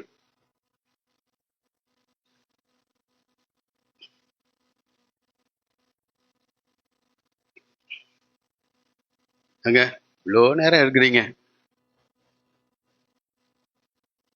எசேக்கியேல் 47 இன்னும் சத்தம் வந்துட்டு இருக்குது. ரைட், ஓகே, படிக்கலாமா? பின்பு அவர் என்னை ஆலயத்தின் வாசலுக்கு திரும்பி வர பண்ணினார். ஏதோ வாசற்படியின் கீழிருந்து தண்ணீர் புறப்பட்டு கிழக்கே ஓடுகிறதா இருந்தது. ஆலயத்தின் முகப்பு கிழக்கு நோக்கி இருந்தது. அந்த தண்ணீர் ஆலயத்தின் வலதுபுறமாய் பலிபீடத்துக்கு தெற்கே பாய்ந்தது. அவர் என்ன செய்யறாரு? 3வது வசனம், அந்த புருஷன் தமது கைகளில் நூலை பிடித்து கொண்டு, இப்ப எசேக்கியேலை கூட்டிட்டு போறாரு. அவர் நூலை பிடித்து கொண்டு கிழக்கே புறப்படுகையில் 1000 முழம் அளந்து என்னை தண்ணீரை கடக்க பண்ணி. இப்ப கூட்டிட்டு எங்க போறாரு? 1000 முழம் அளக்குறார். இவர் பார்த்தா ரொம்ப சந்தோஷமா இருக்கும். எங்க கூட்டிட்டு வந்திருக்கிறார்? ஒரு ஆற்றுக்கு. நமக்கு எல்லாருக்கும் போறதுக்கு நல்ல இன்ட்ரெஸ்டா தானே இருக்கும். ஆற்றுக்கு கூட்டிட்டு போய் 1000 முழத்தை அளந்து பாப்பா அப்படின்றார். நாம என்ன செய்வோம்? தண்ணீர்ல ஆற்றுக்கு போறதுக்கு எவ்வளவு பேருக்கு சந்தோஷம் இல்ல? ஆமா, அங்கங்க ஃபால்ஸ் எங்கேயாவது இருந்ததுன்னா தண்ணீருக்கு எடுத்து ரொம்ப சந்தோஷம். அந்த சந்தோஷத்திலேயே ஆண்டவர் வேற கூட்டிட்டு போறாரா? நம்ம கூட்டிட்டு போனாலே சந்தோஷம் பிள்ளைகளுக்கு. ஆண்டவர் கூட்டிட்டு போறாரு. அப்ப எல்லாரும் என்ன செய்வாங்க? அது எத்தனை தான் தண்ணீர் கீழே படிச்சு பாத்தீங்கன்னா, அந்த தண்ணீரை கடக்க பண்ணினார். தண்ணீர் கணுக்கால் அளவா இருந்தது. நாம என்ன செய்வோம்? அதெல்லாம் எட்டி உதைச்சு தண்ணிய அடுத்தவன் மேல தெரிச்சு என்னென்ன செய்வோமோ அப்படி செய்வோம். அது கீழ்ப்படி, சுலபமான ஒரு கீழ்ப்படிதல். அந்த கீழ்ப்படிதலுக்கு நேராக என்ன செய்யறாரு? கணுக்கால் அளவு. இந்த இவனுக்கு சொல்லல, அப்பா கடக்க முடியாத ஒரு ஆழம் என்ன செய்ய போகுது, வரப்போகுதுப்பா சொல்லல ஆண்டவர். ஆனா என்ன செஞ்சிட்டு இருக்காரு? கணுக்கால் அளவு. நாம என்ன செய்வோம்? ஓ சந்தோஷம்.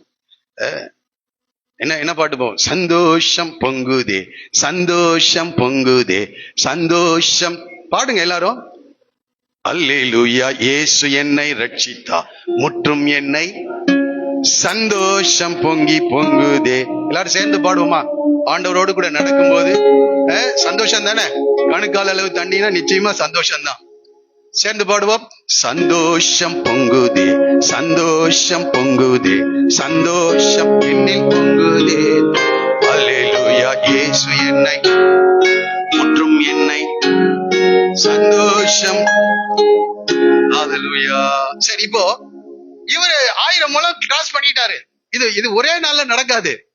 கொஞ்சம் டிஸ்டன்ஸ் இருக்குது இல்ல, 1000 முழம். ஆமா, சில வருடங்கள் அப்படி நம்மள நடத்துவார். அடுத்தது என்ன நடக்குதாம்? பின்னும் அவர் 1000 முழம். அதோட போயிடலான்னா திரும்பி வர முடியாது. ஏன்னா அவர் என்ன செய்யறார்? என்னை தண்ணீரை பின்னும் 1000 முழம் அளந்து என்னை தண்ணீரை கடக்க பண்ணினார். கூட யார் இருக்கா? அவர் இருக்கிறார். அவர் விட்டுட்டெல்லாம் ஒண்ணும் போல, கூட தான் இருக்கிறார். நான் உன்னோடு கூட இருந்து தண்ணீரை கலக்க பண்ணினார். அங்கே தண்ணீர் முழங்கால் அளவு. இப்ப அடுத்த லெவலுக்கு கூட்டிட்டு போறார். தண்ணீர் முழங்கால் அளவு. இப்ப கொஞ்சம் பயம், ஆனாலும் பரவாயில்ல, வந்துட்டோம். என்ன செஞ்சாகணும்? நடந்து போகணும். முழங்கால் அளவு. பாருங்க, அடுத்தது பாருங்க, திரும்பவும் 1000 முழம் அளந்து என்னை கடக்க பண்ணினார். அங்கே தண்ணீர் இப்பதான் நமக்கு வருது, இடுப்புக்கு வந்துருச்சு.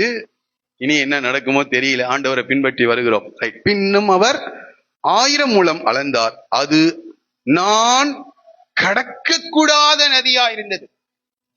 கடக்கவே முடியாது, கடக்க கூடாத நதி. நன்றாய் புரிந்து கொள். நான் உங்களை யாரும் பயமுறுத்தல. ஆண்டவர் உன்னை தகப்பனாக பார்க்கிறார். திரளான ஜாதிகளுக்கு உன்னை ஆசீர்வாதமாய் மாற்ற விரும்புகிறார். கடக்க முடியாத நதியுமா இருந்தது. சரி, அவர் என்னை நோக்கி, மனுபுத்திரனே, இதை கண்டாயா என்று சொல்லி என்னை நதியோரமாய் திரும்ப நடத்தி கொண்டு போனார். நான் நடந்து வருகையில் இதோ நதியோரத்தில் இக்கரையிலும், எல்லாரும் சேர்ந்து படிக்கலாமா, இக்கரையிலும் அக்கறையிலும் வெகு திரளான, இப்ப அல்லையோ சொல்லுவோமா? ஆமா, நடக்கும்போது முறுமுறுத்துறாதீங்க, நடக்கும்போது முறுமுறுத்துறாதீங்க. கடக்க முடியாததெல்லாம் வரும் நமக்கு. மற்றவெல்லாம் அப்படியே முடிஞ்சிட்டு போயிடுவான். ஆனா உயிர் போகாது. ஏன்னா கூட யார் இருக்கா? அவர் உன்னை நடத்துகிறார். அவர் அளக்கிறார். அந்த அளவை யார் அளக்கிறா? மனிதர்கள் அல்ல, சூழ்நிலைகள் அல்ல, தேவன் அளந்து உன்னை என்ன செய்கிறார்? நடத்த. கடக்க முடியாது. நம்ம சொல்லுவோம் இல்ல, ஆண்டவரே என்னால என்ன செய்ய முடியல, கடக்க முடியல. 66ஆம் சங்கீதத்துல இப்படி நம்ம வாசிக்கிறோம். எடுத்துக்கொள்ளுங்கள், 66ஆம் சங்கீதம். எல்லாரும் அந்த வசனங்களை என்னோடு கூட சேர்ந்து படிங்க. பைபிள் எடுக்க முடியலன்னா கூட பரவாயில்ல, இந்த டிவியை பாருங்க, உங்களுக்காக தான் அதை போடுறோம்.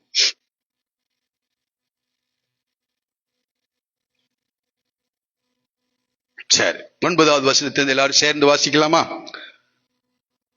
அவர் நம்முடைய கால்களை தள்ளாட ஒட்டாமல் நம்முடைய ஆத்துமாவை உயிரோடே காக்கிறார். தேவனே எங்களை சோதித்தீர், பரீட்சித்தீர். அவர் தான் கடக்க பண்றார். தண்ணீருக்குள்ள அவர் தான் நம்மளை நடத்துகிறார். எங்களை சோதித்தீர், வெள்ளியை புடமிடுகிறது போல எங்களை, இவ பாருங்க, புடமிட்டார். அது வெள்ளியை புடமிடுகிறது எப்படிதான் இருக்கும்?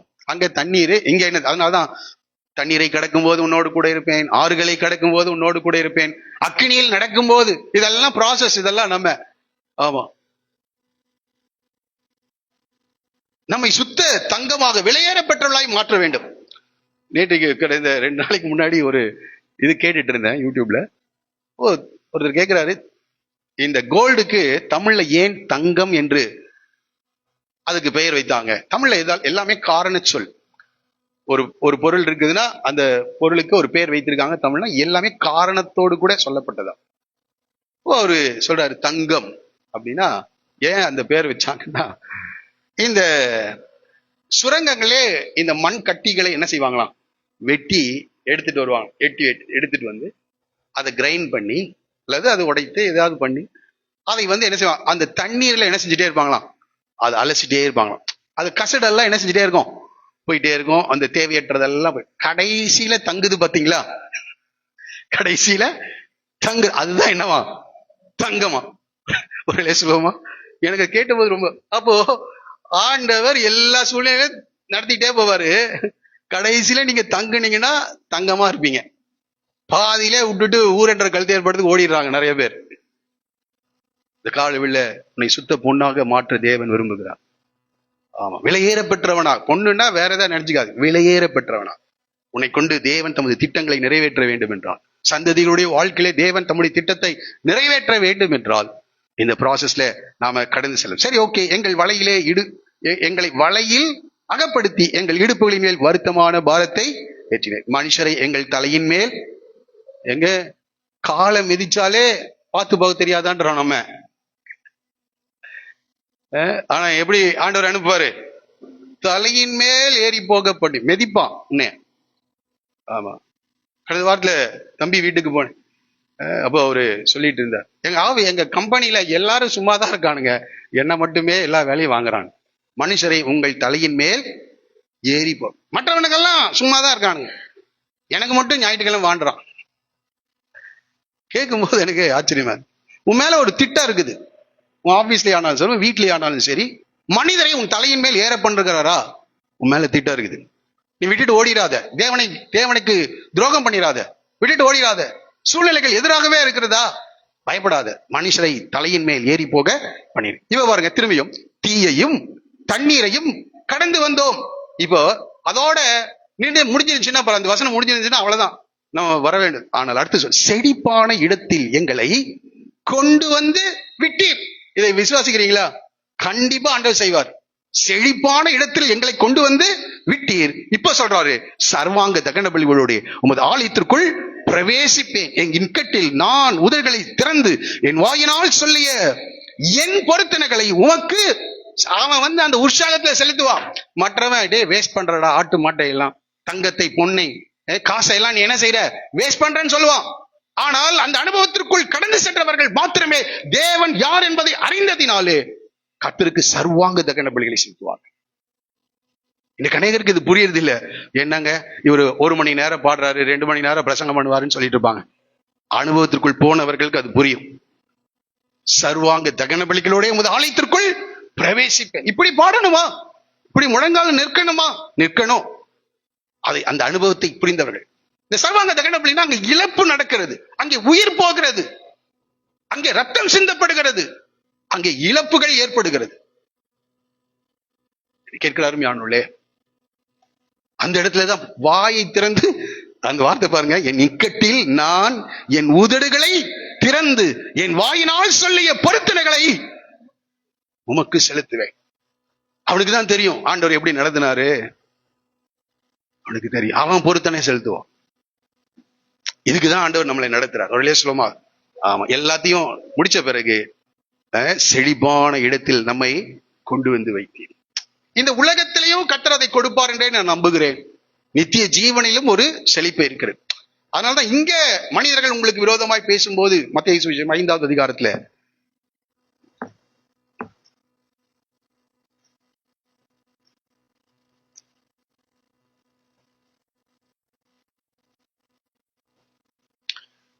வசனத்திலே, நீதி நிமித்தம் துன்பப்படுகிறவர்கள் பாக்கியவான்கள், பரலோக ராஜ்யம். என் நிமித்தம் உங்களை நிந்தித்து துன்பப்படுத்தி பலவித தீமையான மொழிகளையும் உங்கள் பேரில் பொய்யாய் சொல்வார்களானால் என்ன செய்வீங்க? பாக்கியவான்களாய் இருப்பீர்கள். சந்தோஷப்பட்டு களி கூறுங்கள், பரலோகத்தில் உங்கள் பலன் மிகுதியாயிருக்கும். உங்களுக்கு முன்னிருந்த தீர்க்கதரிசிகளையும் அப்படியே துன்பப்படுத்தினார். நன்றாய் புரிந்து கொள், இங்கேயும் பலன் இருக்கு, பரலோகத்திலையும் பலன் இருக்கு. ஹல்லேலூயா. இங்கேயும் பலன் இருக்கு, பரலோகத்திலையும் பலன் இருக்குங்க. ஆகவே ஆண்டவர் 1000 மூலம் நடக்க பண்ணி கணுக்கால்னா உற்றைட்டு ஓடிடாதீங்க. இடுப்பளவு வரத்துக்குள்ளரே அநேகர் காணும். ஆனா அந்த அக்கறையிலே கனிதரும் செடிகள் மரங்கள் எல்லாம் என்ன செய்யுது இருக்கிறது. ஆமா, அதனால்தான் இயேசு கூட 12வது அதிகாரத்துல எபிரேயர்ல நம்ம வாசிக்கும் போது, தமக்கு முன் வைத்த சந்தோஷத்தின் பொருட்டு அவர் 2வது வசனம், அவர் தமக்கு முன் வைத்திருந்த சந்தோஷத்தின் பொருட்டு அவமானத்தை, சிலுவையை தேவனுடைய சிங்காசனத்தின் வலது பார்சத்தில் வீட்டிருந்தார். ஆகவே இதை புரிந்து கொள்வோம். சரி, இருக்கட்டும். இந்த இடத்துல நம்ம படிக்கும் போது, என் சொல்லுக்கு ஆபிரகாம் என்ன செய்தார்? கீழ்ப்படிந்தார். என் நியமங்களை, என் கற்பனைகள், என் நியமங்கள், என் பிரமாணங்களை, என் கட்டளைகள் எல்லாம் கை கொண்டபடினால் நான் உன் சந்ததியை வானத்தின் நட்சத்திரங்களை போல. அப்ப அந்த தேசத்திலேயே குடியிருக்க சொல்றார். சரி, அடுத்தது, அந்த தேசத்துல இருக்கிற சூழ்நிலை ரொம்ப மோசமா இருக்கு. அங்க இருக்கிற மனிதர்கள் என்ன செய்யல? நல்லவர்களே அல்ல. அது மனைவியா இருந்தாலும் சரி, யாரா இருந்தாலும் சரி, அவர்களை கூட்டிக் கொண்டு போயிடுவார்கள். ஆகவே இந்த இடத்துல பாதுகாப்பற்ற ஒரு சூழ்நிலையை இந்த ஈசாக்கு உணர்கிறார். ஆபிரகாம் செய்த அதே தவறை ஈசாக்கு அந்த இடத்துல செய்து தன்னுடைய மனைவியை என்ன செய்கிறார்? சகோதரி என்று சொல்லிவிடுகிறார். ஆனால் அதை கண்டுபிடிச்சிடுறாங்க. அதை அபிமலேக்கே என்ன செஞ்சுட்டானா? பார்த்துட்டானா? கண்டுபிடித்து பாருங்க, அதற்கு அபிமெலேக்கு, எங்களிடத்தில் ஏன் இப்படி செய்தாய்? 10வது வசனம், ஜனங்களுக்குள்ளே யாராகிலும் உன் மனைவியை சயனிக்கவும் எங்கள் மேல் பழி சுமரவும் நீ இடம் உண்டாக்கினாயே. ஆமா, இப்ப அடுத்தது பாருங்க. ஆனா தேவன் அவனோடு கூட இருக்கிறாரு. இப்போ அந்த அபிமெலேக்கே ஒரு கட்டளை போறார், தேசத்துக்கே ஒரு கட்டளை. ராஜாவுடைய வாயிலிருந்து வருகிறது அன்றைக்கு தேசத்தின் கட்டளை. என்ன கட்டளையாம்? பின்பு அபிமெலேக்கு, இந்த புருஷனையாகிலும் இந்த மனைவியாகிலும் தொடுகிறவன் நிச்சயமாய் கொலை செய்யப்படுவான் என்று எல்லா ஜனங்களுக்கும் அறிய சொன்னான். அப்ப தேசத்துக்கே ஒரு கட்டளை ஈசாக்கு நிமித்தம். சில நேரங்களில் கட்டளைகளே என்ன செய்கிறது? மாறுகிறது. தேவன் உங்களுக்காக கட்டளையை பிறப்பிப்பார். பயப்படுறாரு, தப்பு பண்றாரு, பொய் சொல்றாரு. பரிசுத்தவான் பொய் சொல்லாமா அப்படின்னா அந்த இன்னும் அவர் அந்த நிலைக்கு என்ன செய்யல, வளரல. அந்த பயம் இங்க இருந்து நம்ம பேசிடலாம். அந்த சூழ்நிலை எப்படிப்பட்டதா இருக்கும்? மனப்பூர்வமாக ஆபிரகாம் அதை செய்திருப்பார், ஈசாக்கு அதை செய்திருப்பார் என்று நினைக்கிறீர்களா? அந்த அந்த தேவன் மேல் உள்ள நம்பிக்கை, அந்த விசுவாசத்துல அளவு இன்னும் வரல. ஆகவே அந்த நேரத்துல இந்த தவறை அவர்கள் செய்கிறார். ஆனாலும் தேவனுக்கு தெரியும் நம்முடைய லிமிட் என்னன்னு தெரியும். ஆகவே இந்த இடத்துல அதை சரி என்று நான் சொல்லவில்லை. ஆனால் தேவன் நம்மை அந்த விசுவாசத்தை வர்த்திக்க செய்கிறவராக இருக்கிறார். சீஷர்கள் இயேசுவோடு கூட இருந்த போது என்ன செய்தாங்க? பயப்பட்டாங்க. இயேசு கூட இருக்கிறார், படகுலயே இருக்கிறாரு. ஆண்டவர் படகுலயே இருக்கிறார். ஐயரே, நாங்கள் மடிந்து போவது உமக்கு கவலை இல்லையா? காற்றையும் கொந்தளிக்கிற கடலையும் அவர்கள் பார்த்து மடிந்து போவது கவலையே இல்லையா கேட்கிறார். ஆனா அடுத்த தடவை இயேசு கூட இல்ல, அவர் அக்கறையிலே இவர்களுக்காக ஜெபித்துக் கொண்டிருக்கிறார். நன்றாய் புரிந்து கொள்ளுங்கள். அப்போ சில சூழ்நிலைகளை கர்த்தர் நம்முடைய வாழ்க்கையில் நடத்தி நம்மை விசுவாசத்தை வளர்ப்பதற்காக, அதுல இன்க்ரீஸ் வர்த்திக்க செய்யும்படியாக சில சூழ்நிலைகளின் மூலமா, எழுத்தின்படி இந்த தியரி கிளாஸ் இதெல்லாம், ஆனா பிராக்டிக்கலா ஒண்ணு இருக்கு. அதுக்குள்ள போகும்போதுதான் விசுவாசம் என்ன செய்யும்? வளரும். Right, okay. இப்ப பாருங்க, என்று அறிய சொன்னான். பாருங்க, ஈசாக்கு அந்த தேசத்தில் விதை விதைத்தான். கர்த்தர் அவனை ஆசீர்வதித்தார். அந்த வருஷத்தில் 100 மடங்கு என்ன வந்துருச்சான்? பலன். 100 மடங்கு. அவ பாருங்க, அவனை ஆசீர்வதிக்கிறதுக்கு தான் அங்க உட்கார சொல்ற. அந்த நெருக்கம் அவனை ஆசீர்வதிப்பதற்கு தான். அவன் ஐஸ்வர்யவானாகி வர வர விருத்தி அடைந்து மகா பெரியவனானான். எவ்வளவு பெரிய வார்த்தை! மகா பெரியவனான். எந்த தேசத்துல? அந்நியனும் பரதேசியுமா இருக்கிற தேசத்துல. அந்த தேசத்துல மகா பெரியவனா. அவனுக்கு ஆட்டு மந்தையும் மாட்டு மந்தையும் அநேக பணிவிடை வாசிக்க மாட்டேன்றீங்களே, இருந்தபடினாலே என்று படி எல்லாம் கிடைச்சிருச்சு. இப்ப அடுத்த பிரச்சனை வருகிறது. அப்ப பாருங்க, சீன் என்ன செய்யுது? மாறுகிறது. இப்ப கர்த்தர் ஆசீர்வதிச்சிட்டார். ஒரே சூழ்நிலை இல்ல, இதே காரியங்கள் ஆபிரகாமுடைய வாழ்க்கையில நடந்தது. அதேதான் இங்கேயும் நடக்குது. இப்ப பாருங்க, பெலிஸ்தியர் அவன் மேல் பொறாமை கொண்டு. இப்போ அடுத்த செக்ஷன், அடுத்த பிரிவு என்னன்னா, இப்போ இந்த ஈசாக்கு கேரார் ஊர்ல குடியிருந்தாரு. இப்போ கேரார் ஊர் பள்ளத்தாக்கிலே அவர் என்ன செய்யறாரு? குடியிருக்கிறார். பாருங்க, எங்க அதை படிக்கிறோம்? சரி, அதை படித்து போகும்போது நான் அதை காட்டுறேன். அவன் பள்ளத்தாக்கிலே என்ன செய்தானா பாருங்க, 17வது, கேராரின் பள்ளத்தாக்கிலே கூடாரம் போட்டு. எங்க ஊருக்குள்ள இருந்தாங்க, இப்ப எங்க அனுப்பிச்சு விட்டான். ஆமா, பிரச்சனை. இவனை கர்த்தர் ஆசீர்வதிக்கிறாரு, நீ எங்க வரணும்? நீ பள்ளத்தாக்குக்கு வரணும். அப்செட் டவுன் தான் இருக்குது வாழ்க்கை. கேராரின் பள்ளத்தாக்கு ஊர்ல நீ இருக்கக்கூடாது. நீ வர வர என்ன செஞ்சுட்ட? மகா பெரிய மனுஷனா மாறிட்டப்பா அப்படின்னு ஜனங்களுக்குள் பொறாமை வந்து, பொறாமை கொண்டு என்று படிக்கும். அப்போ இந்த சூழ்நிலையும் தேவன் தான் என்ன செய்கிறார்? பஞ்சத்தை அனுமதிக்கிறாரு. பயம் நிறைந்த சூழ்நிலையை கர்த்தர் என்ன செய்கிறார்? பாதுகாப்பற்ற நிலையை உணரக்கூடிய சூழ்நிலை. மூன்றாவதாக இந்த இடத்துல அவனை பொறாமை கொண்டு, அவன் தகப்பனாகிய படிக்கலாம், அவன் தகப்பனாகிய ஆபிரகாமின் நாட்களில் அவனுடைய வேலைக்காரர் வெட்டின துருவுகள் எல்லாம் தூர்த்து மண்ணினாலே நிரப்பினார்கள். ஆமா, இதே காரியம் 21வது அதிகாரம் 25வது வசனத்துல ஆபிரகாமுக்கு நடக்குது. வாசிங்க, 21, 25.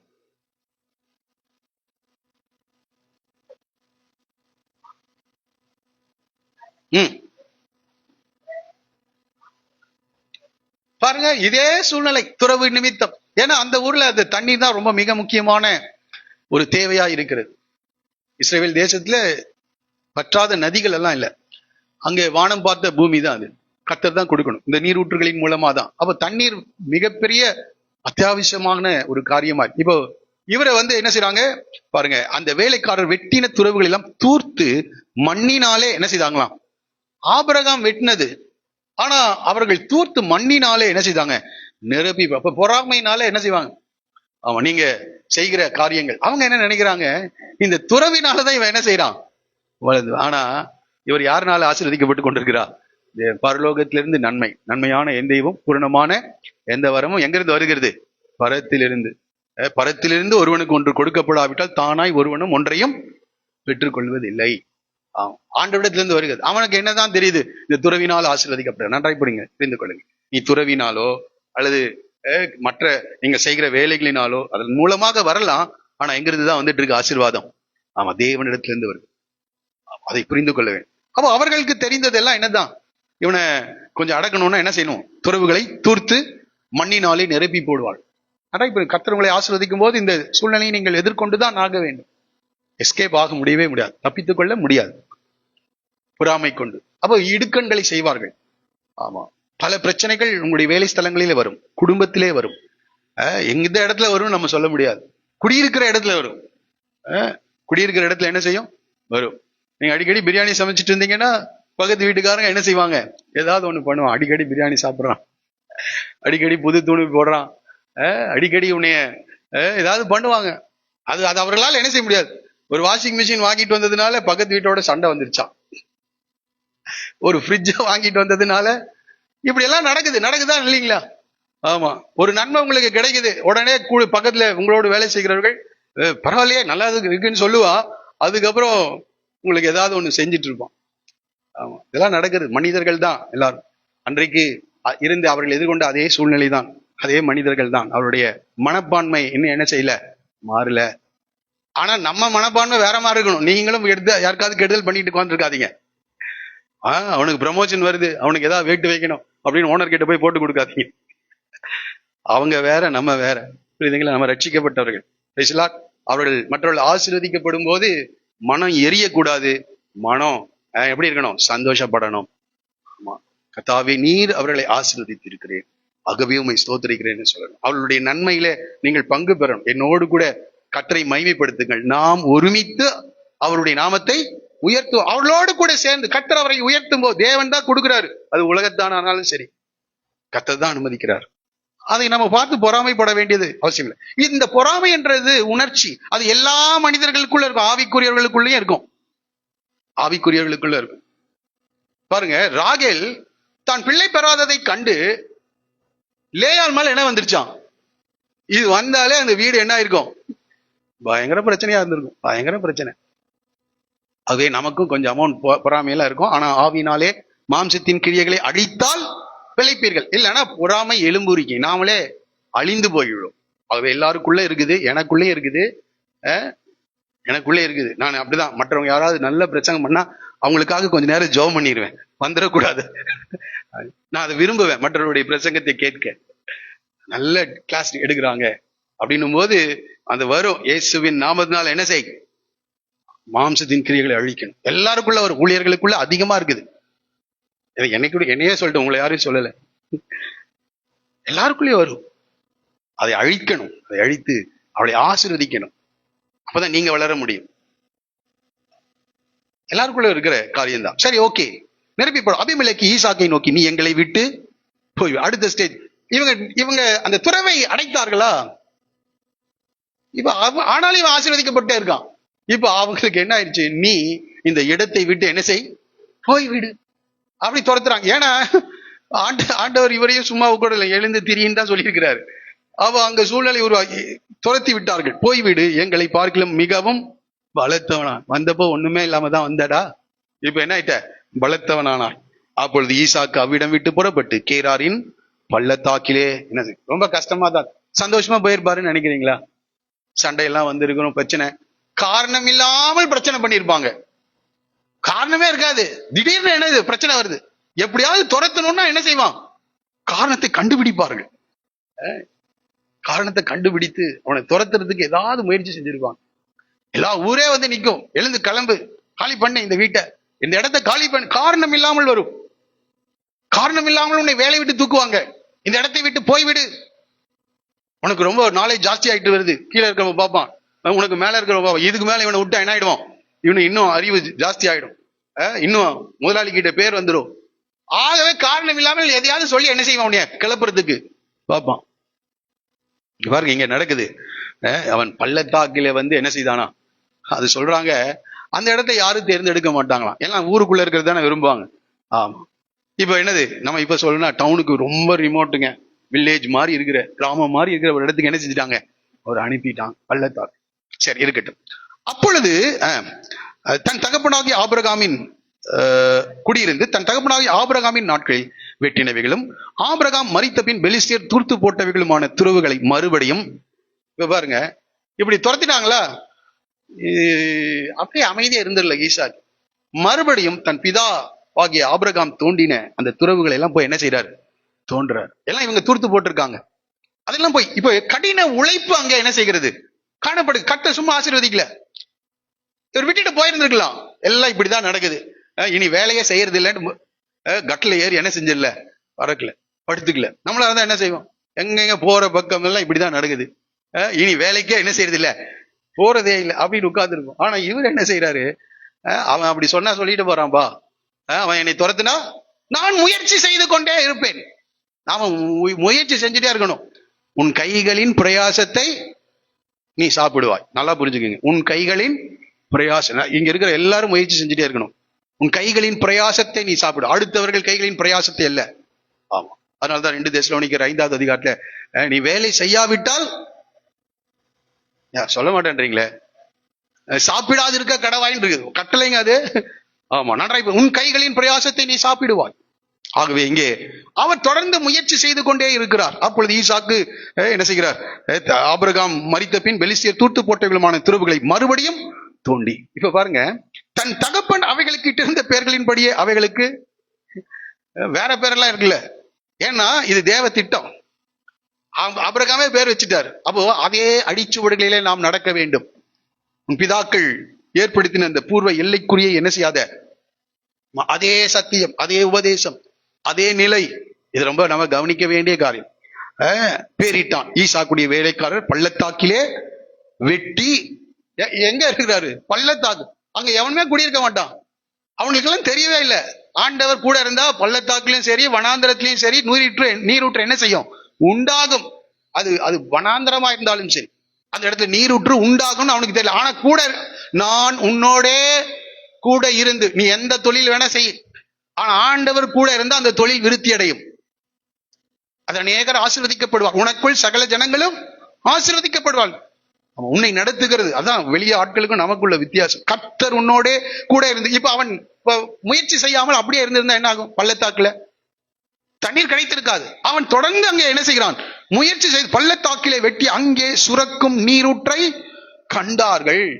இப்ப பாருங்க, பள்ளத்தாக்குல நீரூற்றை கண்டோன்னா அவன் விட்டுறல, அவன் என்ன செய்யறான், கேராரூர் மெய்ப்பர் இந்த தண்ணீர் தங்களுடையது என்று சொல்லி ஈசாக்குடைய மெய்ப்பருடனே, அப்பா கொஞ்சம் யோசிப்பா, எவ்வளவோ பிரச்சனை இல்ல, நான் உன்னோடு கூட இருந்து உன்னை ஆசீர்வதித்து உன்னை பெருகவே, இது சும்மா நடக்கலைங்க, இது சும்மா நடக்கல. என்லார்ஜ்மெண்ட் என்பது சும்மா வந்துடாது. இந்த அனுபவங்களை கடந்தாதான் கடைசியில நீங்க பார்த்து ரெகபோத்துக்கு நீங்க வர முடியும். பரந்த ஒரு இடம், விசாலமான ஒரு இடத்துக்கு நீங்கள் வந்து சேருவதற்கு முன்பாக இப்படி எல்லாம் நடக்கும். பாருங்க, அவர்கள் வாக்குவாதம் பண்ணினார்கள். ஆனா நம்ம என்ன செய்யணும், நாமும் பதிலுக்கு வாக்குவாதம் பண்ணணும். அப்படியா சொல்லுங்க, நாம் சகோதரர்கள், எல்லாரும் சேர்ந்து சொல்வோம், நாம் சகோதரர்கள், நமக்குள் வாக்குவாதம். இது சொல்லிட்டே இருக்கிறேன் வார வீட்டுல எல்லாம் என்ன நடக்குது எனக்கு தெரியாது, ஆனா சிசிடிவி கேமரா இருக்கிறது போல தேவன் கவனித்துக் கொண்டே இருக்கிறார். உங்க ஆபீஸ்ல என்ன நடந்துட்டு இருக்கு, ஆமா, வாக்குவாதம் வரும்போது கொஞ்சம் ஸ்டாப் பண்ணுங்க, அந்த எல்லை மீற விடாதீர்கள். வாக்குவாதம் வரும்போது ஸ்டாப் பண்ணுங்க, யாராவது ஒருத்தர் ஸ்டாப் பண்ணுங்க. அப்போ சண்டை போடுறதுக்கு 2 பேர் இருந்தாதான் என்ன மாடும். ஒரு ஆள் அமைதியாயிட்டான்னு வைங்க, நீ திட்டுறா, அவன் திட்டி என்ன செய்யும், அதான் ஒரு கண்ணத்துல அறையும் போது மறு கண்ணத்தையும் என்ன செய்யும், நீ 2 கொடுத்தீங்கன்னா அவன் திரும்பி 4 கொடுக்குப்பான். அப்போ அங்க பிரச்சனையாகும். அதான் சொல்ற, நாம் சகோதரர்கள் நமக்குள் வாக்குவாதம் வேணும். இப்போ அந்த இடத்துல பாருங்க, தங்களுடையது என்று சொல்லி ஈசாக்குடைய மெய்ப்பருடைய வாக்குவாதம் பண்ணினார்கள். ஆகவே அந்த துறவுக்கு ஏசேக்கு என்று அது விடல இவன். அந்த துறவு இவன் தான் ஆபிரகாம் வெட்டினது அல்ல அது. இவரு புதுசா என்ன செய்யறாரு, வெட்டுறாரு. அதுக்கு வாக்குவாதம் ஆனாலும் இவன் என்ன செய்யறான், அவங்க என்னுடையதுன்னு எடுத்துக்கொண்டாலும் பரவாயில்லப்பா, அந்த துறவுக்கு நான் என்ன செய்யறேன், பேர் வைக்கிறேன். அதுக்கு வாக்குவாதத்தின் துறவு என்று பேர் வைத்து விடுறான். ஏசேக்கு என்றால் வாக்குவாதம். சரி, இப்ப வேறொரு துறவு. எனக்கு ரொம்ப ஆச்சரியம். நம்மளா இருந்தா போய் சோர்ந்து போய்ப்பா இவனோட போராடவே வேண்டாம், ரிசைன் பண்ணிட்டு என்ன செஞ்சிடலாம், அடுத்த ஊருக்கு போயிடலாம்டா. ஆனா இவரு பாருங்க, வேறொரு துறவை வெட்டினார், அதை குறித்தும் வாக்குவாதம் பண்ணினார்கள். ஆகையால் அதற்கு சித்னா என்று, சித்னா என்ற விரோதம், பகை. அங்க வாக்குவாதம் தான் பண்ணானே, இங்க அடுத்த பிரச்சனை வருது. என்னது? பகை, விரோதம். இப்போ அந்த இடத்துல அவரால் குடியிருக்க முடியல. அந்த பள்ளத்தாக்குல விரோதம், பகை என்று பெயர் வைக்கிறான். அப்ப பாருங்க, இவங்கெல்லாம் எவ்வளவு அந்த இடத்தை மறந்துடக்கூடாது, அந்த அனுபவத்தை அவர்கள் என்ன செஞ்சிடக்கூடாது, அதற்காக அடையாளத்தை விட்டுருக்காங்க. நம்ம எல்லாம் ஒண்ணுமே இல்லை, வாழ்க்கையில நடந்து அது கொஞ்சம் பின்னாடி திரும்ப எத்தனை பகைகள், எத்தனை வாக்குவாதங்கள், இவள் எல்லாம் கடந்து வந்திருக்கிறோம். ஆனா அதுக்கெல்லாம் அடையாளம் பண்ணி வைத்திருக்காங்க. எனக்கு ரொம்ப ஆச்சரியமா இருக்கு இதை படிக்கும்போது. சரி, பின்பு அவ்விடம் விட்டு பெயர்ந்து வேறொரு துறவை அப்ப தொடர்ந்து முயற்சி செய்து கொண்டே இருங்கள், தொடர்ந்து முயற்சி செய்து கொண்டு. கர்த்தரோடு கூட இருக்கிறார். அவன் வெட்டினா துறவுல தண்ணி வராது, நீ வெட்டினா துறவுல தண்ணி வருது.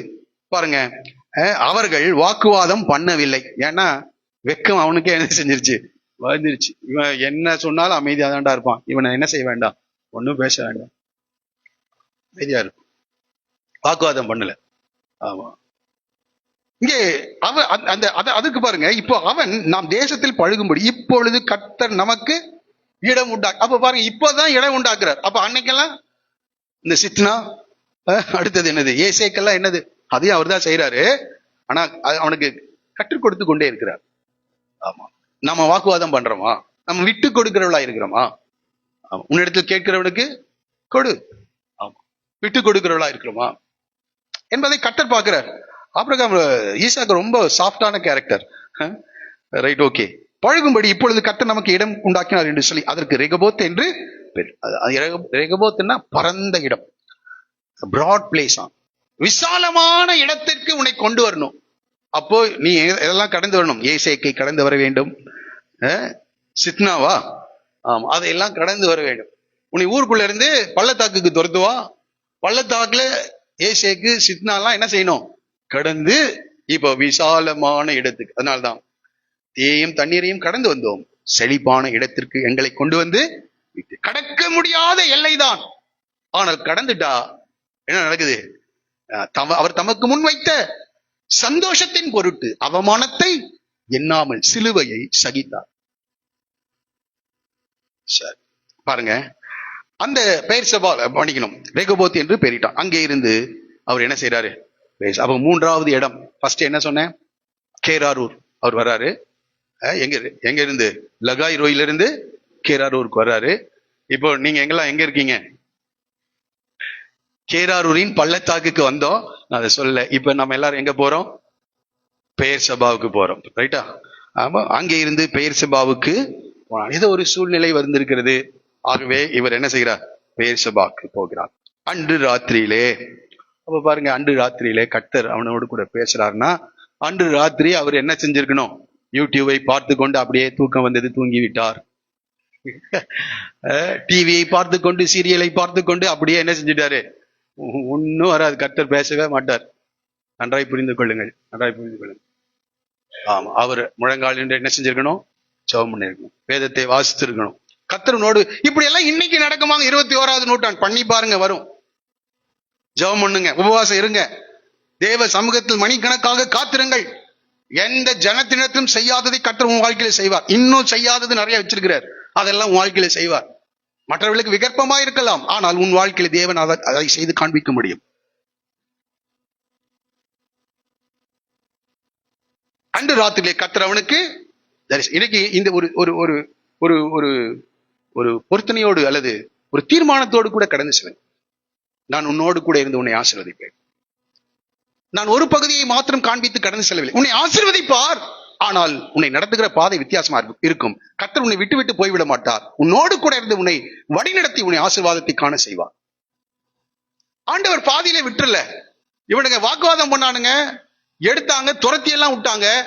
ஆண்டவர் அதற்கு தீர்வை வைத்திருக்கிறார். ஒரே சொல்லுவோமா, சும்மா ஆண்டவர் தேவன் நீதி செய்கிறவர்.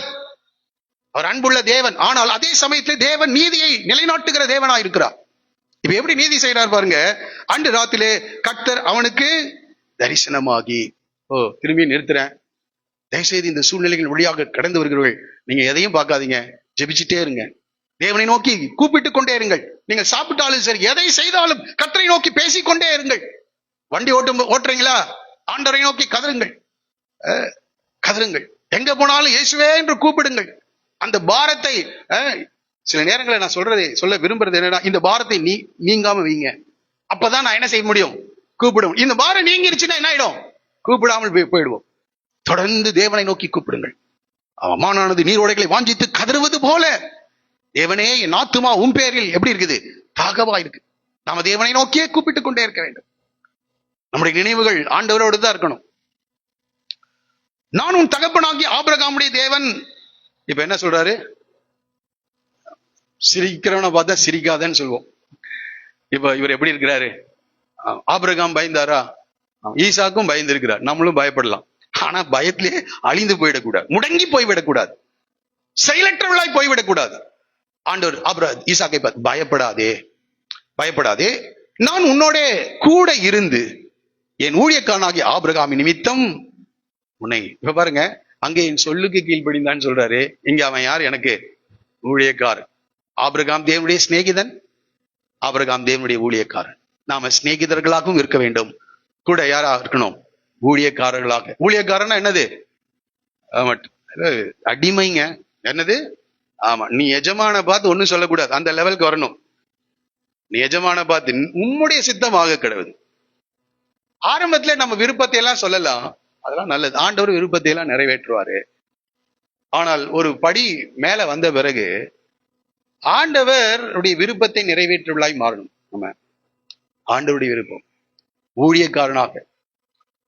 இயேசு இந்த பூமிக்கு வரும்போது மார்க்கு சுவிசேஷன் படி வேலைக்காரனாக வந்தார்.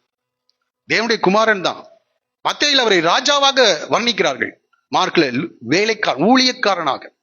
நான் ஊழியம் கொள்ளும்படி வராமல் ஊழியம் செய்யவும் அநேகரை மீட்கும் பொருளாக என் ஜீவனையும் கொடுக்கவுமே வந்தேன் என்று சொல்கிறார். ரெண்டு காரியம் இருக்கு, அவர் ராஜா, அவர் ஊழியக்காரன்.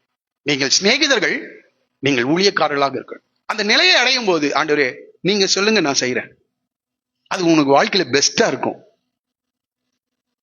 உன்னுடைய வாழ்க்கையில் அது சிறந்ததா இருக்கும். ஆமா, இந்த காலையில இந்த வார்த்தைக்கு ஒப்புக் கொடு. என் ஊழியக்காரனாகிய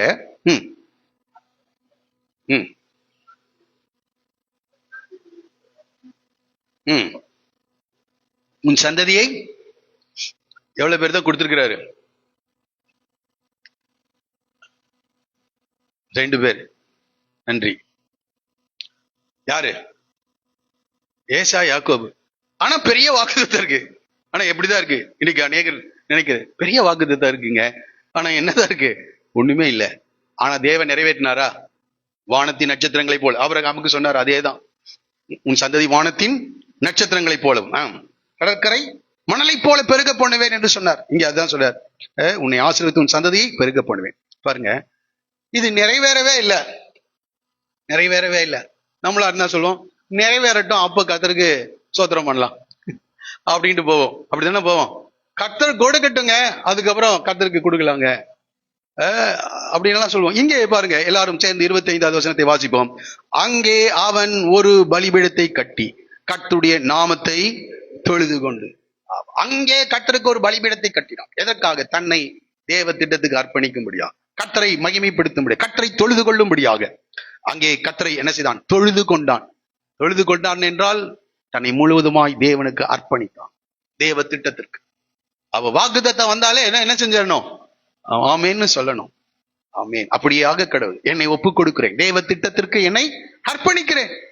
அங்கே தன் கூட, அங்கே பாருங்க, அதை என்ன செய்தான், பலிபீடத்தை கட்டினான், அங்கே தன் கூடாரத்தை போட்டான். ஏன்னா எழுந்து நடந்து திரியணும், அதுக்கு பெர்மனன்ட் ஹவுஸ் இருந்தா முடியாது, டெம்பரரி ஹவுஸ். அவ என்ன செய்யறான், கூடாரத்தை போட்டான். அவ்விடத்தில் ஈசாக்கின் வேலைக்காரர் ஒரு துறவை வெட்டினார். பாருங்க, வெட்ட வெட்ட என்ன செஞ்சுட்டே இருக்கு பாருங்க. இப்ப பாருங்க, பயப்படாதேன்னு சொல்லிட்டாரா, அபிமெலேக்கு வருவான்னு சொல்லல. ராஜா என்ன செய்வாரு, உங்ககிட்ட வந்து சமாதானத்துக்கு வருவாரு அப்படின்னு என்ன செய்யல, சொல்லல. ஆனா அபிமெலேக்கு என்ன செய்யறான், அப்போ எல்லாத்தையுமே ஆண்டவர் சொல்லிடுவாருன்னா எல்லாத்தையும் சொல்ல மாட்டார். அபிமெலேக்கு வரதையும் என்ன செஞ்சிருக்கலாம், இவ்வளவு தரிசனம் கொடுத்த ஆண்டவர் அதையும் என்ன, இப்ப அபிமெலேக்கு வர போறான், அவனோடு கூட உடன்படிக்கை பண்ணு, அவனோடு கூட பிரச்சனை பண்ணாத, ஏன்னா துரத்தி இருக்கான் உன்னைய, அதையும் அதை சொல்லியிருக்கலாம். ஆனா சொல்றாரு, நீ பயப்படாதே, நான் உன் கூட இருக்கேன் அப்படின்றது மட்டும் சொல்லிட்டு நிற்கிறாரு. பாருங்க இப்ப அடுத்தது 26. அபிமெலேக்கும் அவன் சிநேகிதனாகிய அகுசாத்தும் அவன் சேனாதிபதி ஆகிய பிகோலும் கேராரிலிருந்து அவனிடத்திற்கு வந்தார்கள். எல்லாரும் சேர்ந்து வாசிப்போம். அப்பொழுது ஈசாக்கு அவர்களை நோக்கி, ஏன் என்னிடத்தில் வந்தீர்கள்? கேட்கிறான், ஏன் எங்கிட்ட வந்தீங்க? என்னைதான் என்ன செஞ்சீங்க? துரத்தி பள்ளத்தாக்குக்கு அனுப்பிட்டீங்க, ஊருக்குள்ள இருந்த பள்ளத்தாக்குல வாக்குவாதம் பண்ணீங்க, ஏன் வந்தீர்கள் என்று கேட்கிறான். ஏன் வந்தீர்கள்? சில நேரத்துல நம்மளும் உப்பு போட்டு தானே சாப்பிட்றோம் இல்ல, அவ கொஞ்சம் என்ன செய்யுது நமக்கும் அதெல்லாம் வருது. ஏன் வந்தீர்கள் அப்படின்னு கேட்டாரு. அப்புறம் அவங்க சொல்றாங்க, அவன் இவ வேற இங்க இருந்து துரத்ததுக்காக வந்திருக்காங்கன்னு நினைச்சிட்டு ஆராட்டு இருக்குது. ஓ, ஏன் வந்தீர்கள்? எத்தனாவது வசனத்துல படிக்கிறோம் நம்ம அதை? 27. ஏன் என்னிடத்தில் வந்தீர்கள்? நீங்கள் என்னை பகைத்து என்னை உங்களிடத்திலிருந்து இராதபடிக்கு என்ன பண்ணிருக்கான் பாருங்க, துரத்தி விட்டுருக்கான். வாக்குத்தத்தம் பண்ணப்பட்டவன என்ன செஞ்சிருக்கான்? ஃபர்ஸ்ட் துரத்துவான். ஆமா, அப்புறம் தான் அதை சுதந்திரிக்க முடியணும். ஆமா, நான் அடிக்கடி யோசிப்பேன், இந்த யோசேப்புக்கு கர்த்தர் வார்த்தையை கொடுக்கும் போது அரிக்கட்டுகள் எல்லாம் அவனை வணங்கினதான். இவனுடைய அடிக்கட்டு என்னது? நிமிர்ந்து நின்னது. ஆனா நடந்தது என்னது? இவன் கூனி குறுகி போயிடுச்சு. இவனுங்க குழியில போட்டுட்டானுங்க, அவங்க எல்லாம் உட்கார்ந்து சாப்பிட்டாங்க. ஆனால் நாட்கள் கடந்தது, எல்லாரும் அவனுக்கு முன்பாக வந்து முகம் கூப்புற விழுந்தாங்களாம். நாட்கள் வரும், நாட்கள் வரும். கவனிக்க வேண்டிய ஒரு காரியம், நாட்கள் வரும். ஆரம்பத்துல இவர்கள் எல்லாரும் என்ன செஞ்சாங்க? துரத்தி விட்டார்கள். ஆனால் அந்த தேசத்துல குடியிருக்க போறது யார் தான்? ஈசாக்கு தான். அவர்கள் அந்த சொல்றாங்க, துரத்தி விட்டீர்கள். அதற்கு அவர்கள் இப்ப பாருங்க என்ன சொல்றாங்க, நிச்சயமாய் கர்த்தர் உம்மோட கூட இருக்கிறார் என்று கண்டோம். இது ரொம்ப மிக முக்கியம். கர்த்தர் நம்மோடு கூட இருக்கிறதை ஜனங்கள் பார்க்க வேண்டும். கர்த்தர் நம்மோடு கூட இருக்கிறதை ஜனங்கள் பார்க்க. இவன் செய்கிற ஒவ்வொரு காரியத்தையும் கர்த்தர் வாய்க்க பண்ணுகிறார். அவங்க என்ன நினைச்சாங்க, இந்த துறவினால் தான் இவன் வளர்ச்சி அடைகிறான்னு நினைச்சாங்க. ஆனா இல்ல, கர்த்தர் கூட இருந்து என்ன செய்கிறார்? இதெல்லாம் செய்கிறார் கர்த்தர். அதான் சொல்றாங்க, ஆண்டவர் சொன்னாரு, நான் உன்னோட கூட இருந்து சொன்னாரா? ஆமா, 24லயும் சொன்னாரு, நான் உன்னோடு கூட இருந்து என்று சொல்கிறார். இப்போ அது யார் வாயில வருது? எவன் துரத்தி விட்டானோ அவன் வாயிலிருந்து வருகிறது, கர்த்தர் உம்மோட கூட இருக்கிறார் என்று கண்டோம். இப்ப ஆண்டவர் வாக்குறுதி கொடுக்கிறது மாத்திரல்ல, அதை உன்னை எதிர்க்கிறவர்கள், உன்னை ஏற்றுக்கொள்ளாதவர்களுடைய வாயிலிருந்து அது என்ன செய்யும்? வரும். அதை நான் இப்படி நான் சொல்கிறேன். 1 சாமுவேலின் புத்தகம் 26:25 சவுல் இந்த தாவீதை பார்த்து சொல்லுகிற ஒரு வார்த்தை. சவுல் என்ன செய்யறாரு? தாவீதை பார்த்து சொல்கிறார். வாசிக்கலாம். என்ன சொல்றாருங்க? என் குமாரனாகிய தாவீதே. இந்த மீகால இன்னொருத்தனுக்கு திருமணம் பண்ணிட்டாரு, எல்லாம் பண்ணிட்டாரு, இப்ப எல்லா துரோகமும் செஞ்சுட்டாரு. ஆனா இப்ப என்ன சொல்றாரு? குமாரனாகிய தாவீதே, நீ யாரு? சவுல் சொல்ற, நீ ஆசீர்வதிக்கப்பட்டவன், நீ பெரிய காரியங்களை செய்வாய், மென்மேலும் பலப்படுவாய். அப்படியே தாவீது பாரு, இதை ஆண்டவர் சொல்லலைங்க, யார் சொல்றா? ஆமா, ஒரு காலம் வரும், ஒரு காலம் வரும். சவுல் அதை புரிந்து கொண்டான். நீ மென்மேலும் பலப்படுவாய், நீ ஆசீர்வதிக்கப்பட்டவன். சரி, இப்ப பாருங்க, கர்த்தர் உம்மோடே கூட, ஆகையால் எங்களுக்கு உமக்கு ஒரு ஆணை ஏற்பாடு உண்டாக வேண்டும் என்று நாங்கள் நிர்ணயம் பண்ணினோம். நாங்கள் உம்மை தொடாமல், பாருங்க என்ன சொல்லுங்க, நாங்கள் உம்மை நன்மையே உமக்கு செய்து. அது நன்மையா அப்படின்னா நன்மைதான். ஏன்னா ஆபிரகாம் ஈசாக்குக்கு கர்த்தர் ஒரு காரியங்களை கற்றுக் கொடுத்து கொண்டு இருக்கிறார். புரியுதுங்களா நான் சொல்றது? இப்ப சொல்ற, நன்மையை உமக்கு செய்து உம்மை சமாதானத்தோட அனுப்பி விட்டது போல. துரத்திட்டானு. ஆனா என்ன சொல்றானுங்க, அவங்க அப்படிதான் சொல்ல வருவாங்க, பாதிதான் சொல்லுவாங்க, மீதி பாதி என்ன செய்ய மாட்டான் சொல்ல. ஆனா அவனுக்கு தெரியும், நாம இவனை துரத்தி விட்டது அவனுக்கு தெரியும் நல்லா. ஆனா அவன் சொல்ல, நாங்கள் உம்மை தீமை ஒன்றும் செய்யாமல் நன்மையே உங்களுக்கு செய்து சமாதானத்தோட அனுப்பிவிட்டது, நீரும் எங்களுக்கு தீங்கு செய்யாதபடிக்கு உம்மோடைய உடன்படிக்கை பண்ணிக்கொள்ள வந்தோம். அந்த காம்ப்ரமைஸ், அந்த பிரச்சனைக்கு தீர்வை கர்த்தர், நீதியை நிலைநாட்டுகிற கர்த்தர். சரி, கர்த்தரால் நீர் கர்த்தரால் ஆசீர்வதிக்கப்பட்டவராமே, நீ கர்த்தரால் ஆசீர்வதிக்கப்பட்டவர். இப்போ இவன் பாருங்க, அந்த கோபம், பகை, அந்த வாக்குவாதம் எல்லாம் யார்கிட்ட இல்ல. இப்ப இதான் உங்க விட்டு போனாதான் அபிமெலேக்கு வருவான். புரியுதா நான் சொல்றது? அபிமெலேக்கு வந்து உன்னோடு கூட என்ன செய்ய சமாதானம் பண்ணும். உங்ககிட்ட வாக்குவாதம் எல்லாம் இருந்ததுன்னா வரமாட்டான். சரி, ஓகே. பாருங்க, அவன் அவர்களுக்கு பாவக்காய் குழம்பு வைத்தான், கஞ்சி ஊத்தினான், தண்ணீர் மட்டுமே கொடுத்தான், ஒன்றுமே கொடுக்கவில்லை. வீட்டுக்கு வந்தாங்க, எல்லாரும் அடுத்த ரூமுக்கு போய் உட்காந்துட்டாங்களாம். ஒருத்தர் சண்டை, ஆனா என்னமோ ஏதோ ஒரு காரணத்துக்காக அவங்க வீட்டுக்கு போயிருக்காங்க. அந்த வீட்டுல இருந்தவங்க எல்லாம் என்ன செஞ்சுட்டாங்க, அடுத்த ரூம் போய் உட்காந்துட்டாங்க. விசுவாசிகளை தான் சொல்லிட்டு இருக்கேன். என்ன செய்தாரு? விருந்து பண்ணினான். ஒரு பரிசுத்தவான் கேரக்டர்லாம், அந்த குணாதிசயம் கேரக்டர் சேஞ்ச் ஆகணும். அதுக்குதான் நம்ம சர்ச்சுக்கு வரோம். ரட்சிப்பு ஒரு நாள்ல முடிந்தது. ஆண்டவரை போல நம்ம மாறணும். ஆண்டவரை போல விருந்து பண்ணினான். உங்களை பகைக்கிறவளை உங்களுக்கு என்ன செய்யுங்க, நன்மை செய்கிறவளா இருக்கிறீங்களா? விருந்து பண்ணினான். சரி, அவர்கள் அப்ப நல்ல விருந்து தான் செஞ்சிருக்கிறாரு, சாதாரண விருந்தெல்லாம் இல்லை. இப்ப நம்ம விருந்துன்னா என்னென்னலாம் போடுவீங்களோ அதெல்லாம் யாருக்கு போடணும்? உங்களை பகைக்கிறவர்களுக்கு போடணும். கூப்பிட்டு போடுவீங்களா? ஆமா, வரட்டும் பார்த்துக்கலான்றீங்களா? Right, okay. விருந்து பண்ணினான், அவர்கள் புசித்து. ஆமா, இப்ப அதிகாலையில் அப்ப வீட்டுல என்ன செஞ்சிருக்கான்? தங்கி இருக்கான். உங்களை துரத்தினவே வந்து வீட்டுல தங்கறதுக்கு என்ன செஞ்சிருக்காங்க? இடம் கொடுத்திருக்காங்க. வீட்டுல தங்கி இருக்காங்க. அதிகாலையிலிருந்து ஒருவருக்கொருவர் ஆணையிட்டு கொண்டார்கள். அவர்கள் அவ்விடத்திலிருந்து சமாதானத்தோட போய்விட்டார். சமாதானத்தோடு. ஏன்னா நம்ம தேவன் சமாதான கர்த்தர், சமாதானத்தின் தேவன். அவன் அப்படி பண்ணிட்டு போனாலும் பரவாயில்ல, சமாதானத்தோடு அவங்க வந்தாங்க. ஏன் துரத்தி விட்டீர்கள்னு கேட்டாரு. கர்த்தர் உன்னோடு கூட இருக்கிறாருப்பா, உடன்படிக்கை செய்ய நாங்க என்ன செஞ்சிருக்கோம், வந்திருக்கிறோம்னு சொல்றான். பாதி உண்மைதான் சொன்னானுங்க, மீதி பாதி பரவாயில்ல, அவ்வளவுதான் சொல்லுவான். ஏன்னா அவன் ரட்சிக்கப்படாதவன் இல்ல. அவன் முழுசா சொல்லலையே, அவன் முழுசா மன்னிப்பு கேட்கல, அதெல்லாம் நினைக்காத. அவன் சொல்ல மாட்டான். ஏன்னா அவன் ரட்சிக்கப்படல. அவன் உன் அளவுக்கு ஆவிக்குரிய ஜீவியத்தை என்ன செய்யல, வளரல. பாதிதான் பரவாயில்ல. அவன் சமாதானம் பண்ணான், விருந்து செய்தாங்க. இப்ப எப்படி போறாங்க? சமாதானத்தோட போய்விட்டார். இப்ப பாருங்க அடுத்த வசனம். அந்நாள் எல்லாரும் சேர்ந்து 32. அந்நாளிலே எல்லாரும் சேர்ந்து வாசிக்கலாம். கொஞ்சம் சத்தமா முடிச்சிட போறேன், இன்னும் 4 வசனம் தான் இருக்குது. எல்லாரும் சேர்ந்து வாசிப்போம். அந்நாளில் தானே ஈசாக்கின் வேலைக்காரர் வந்து தங்கள் துறவு வெட்டின செய்தியை அவனுக்கு அறிவித்து தண்ணீர் கண்டோம். பார்த்தீங்களா? ஒவ்வொரு நாளும் அங்கே அற்புதங்கள் நடந்துட்டே இருக்குது. அவங்க அதெல்லாம் பார்த்துதான் வந்தாங்க, அதெல்லாம் பார்த்து வந்தாங்க. இப்போ தண்ணீர் கண்டோம் என்றார். யாரு துரத்தி விட்டார்களோ அவர்கள் இப்பொழுது வந்து சமாதானம் செய்ய. இது இன்றைக்கு நடக்குமா? இன்னைக்கு நடக்குமா? உங்க வாழ்க்கையில நடக்குமா? நடக்குமா? அமைதியா இருக்கீங்க. தேவன் மாறலைங்க. அவர் நேற்றும் இன்றும் என்றும். ஆமா, ஆபிரகாமுக்கும் தேவன், ஈசாக்குக்கும் தேவன், யாக்கோபுக்கும் தேவனா இருக்கிறார். யாக்கோபுக்கும் லாபானோடு பிரச்சனை வந்துச்சு. ஆமா, பிரச்சனை வந்துச்சு. தேவன் அப்படி நடத்தி இருக்கிறார். உங்களையும் நடத்த முடியும் அவரால். ஆமா, அதை துன்பப்பட்டவர்களுக்காக ஜெபம் பண்ணுங்க. அவன் அழிந்து போகிறதுக்காக ஜெபம் பண்ணாங்க. அவனை ஆசீர்வதித்து ஜெபம் பண்ணுங்க. கர்த்தர் அவனை கொண்டு வருவார். ஆமா, அவளோடு கூட சமாதானம் பார்க்கணும். அதுக்காக அவளோடு உறவாட முடியாது. அங்க போய் சரி சமாதானம் ஆகி திரும்பியும் போய் அங்க வருவான்னா அடிதான் விழுவும். உங்களை வைத்த இடத்துலதான் நீங்க இருக்கணும்.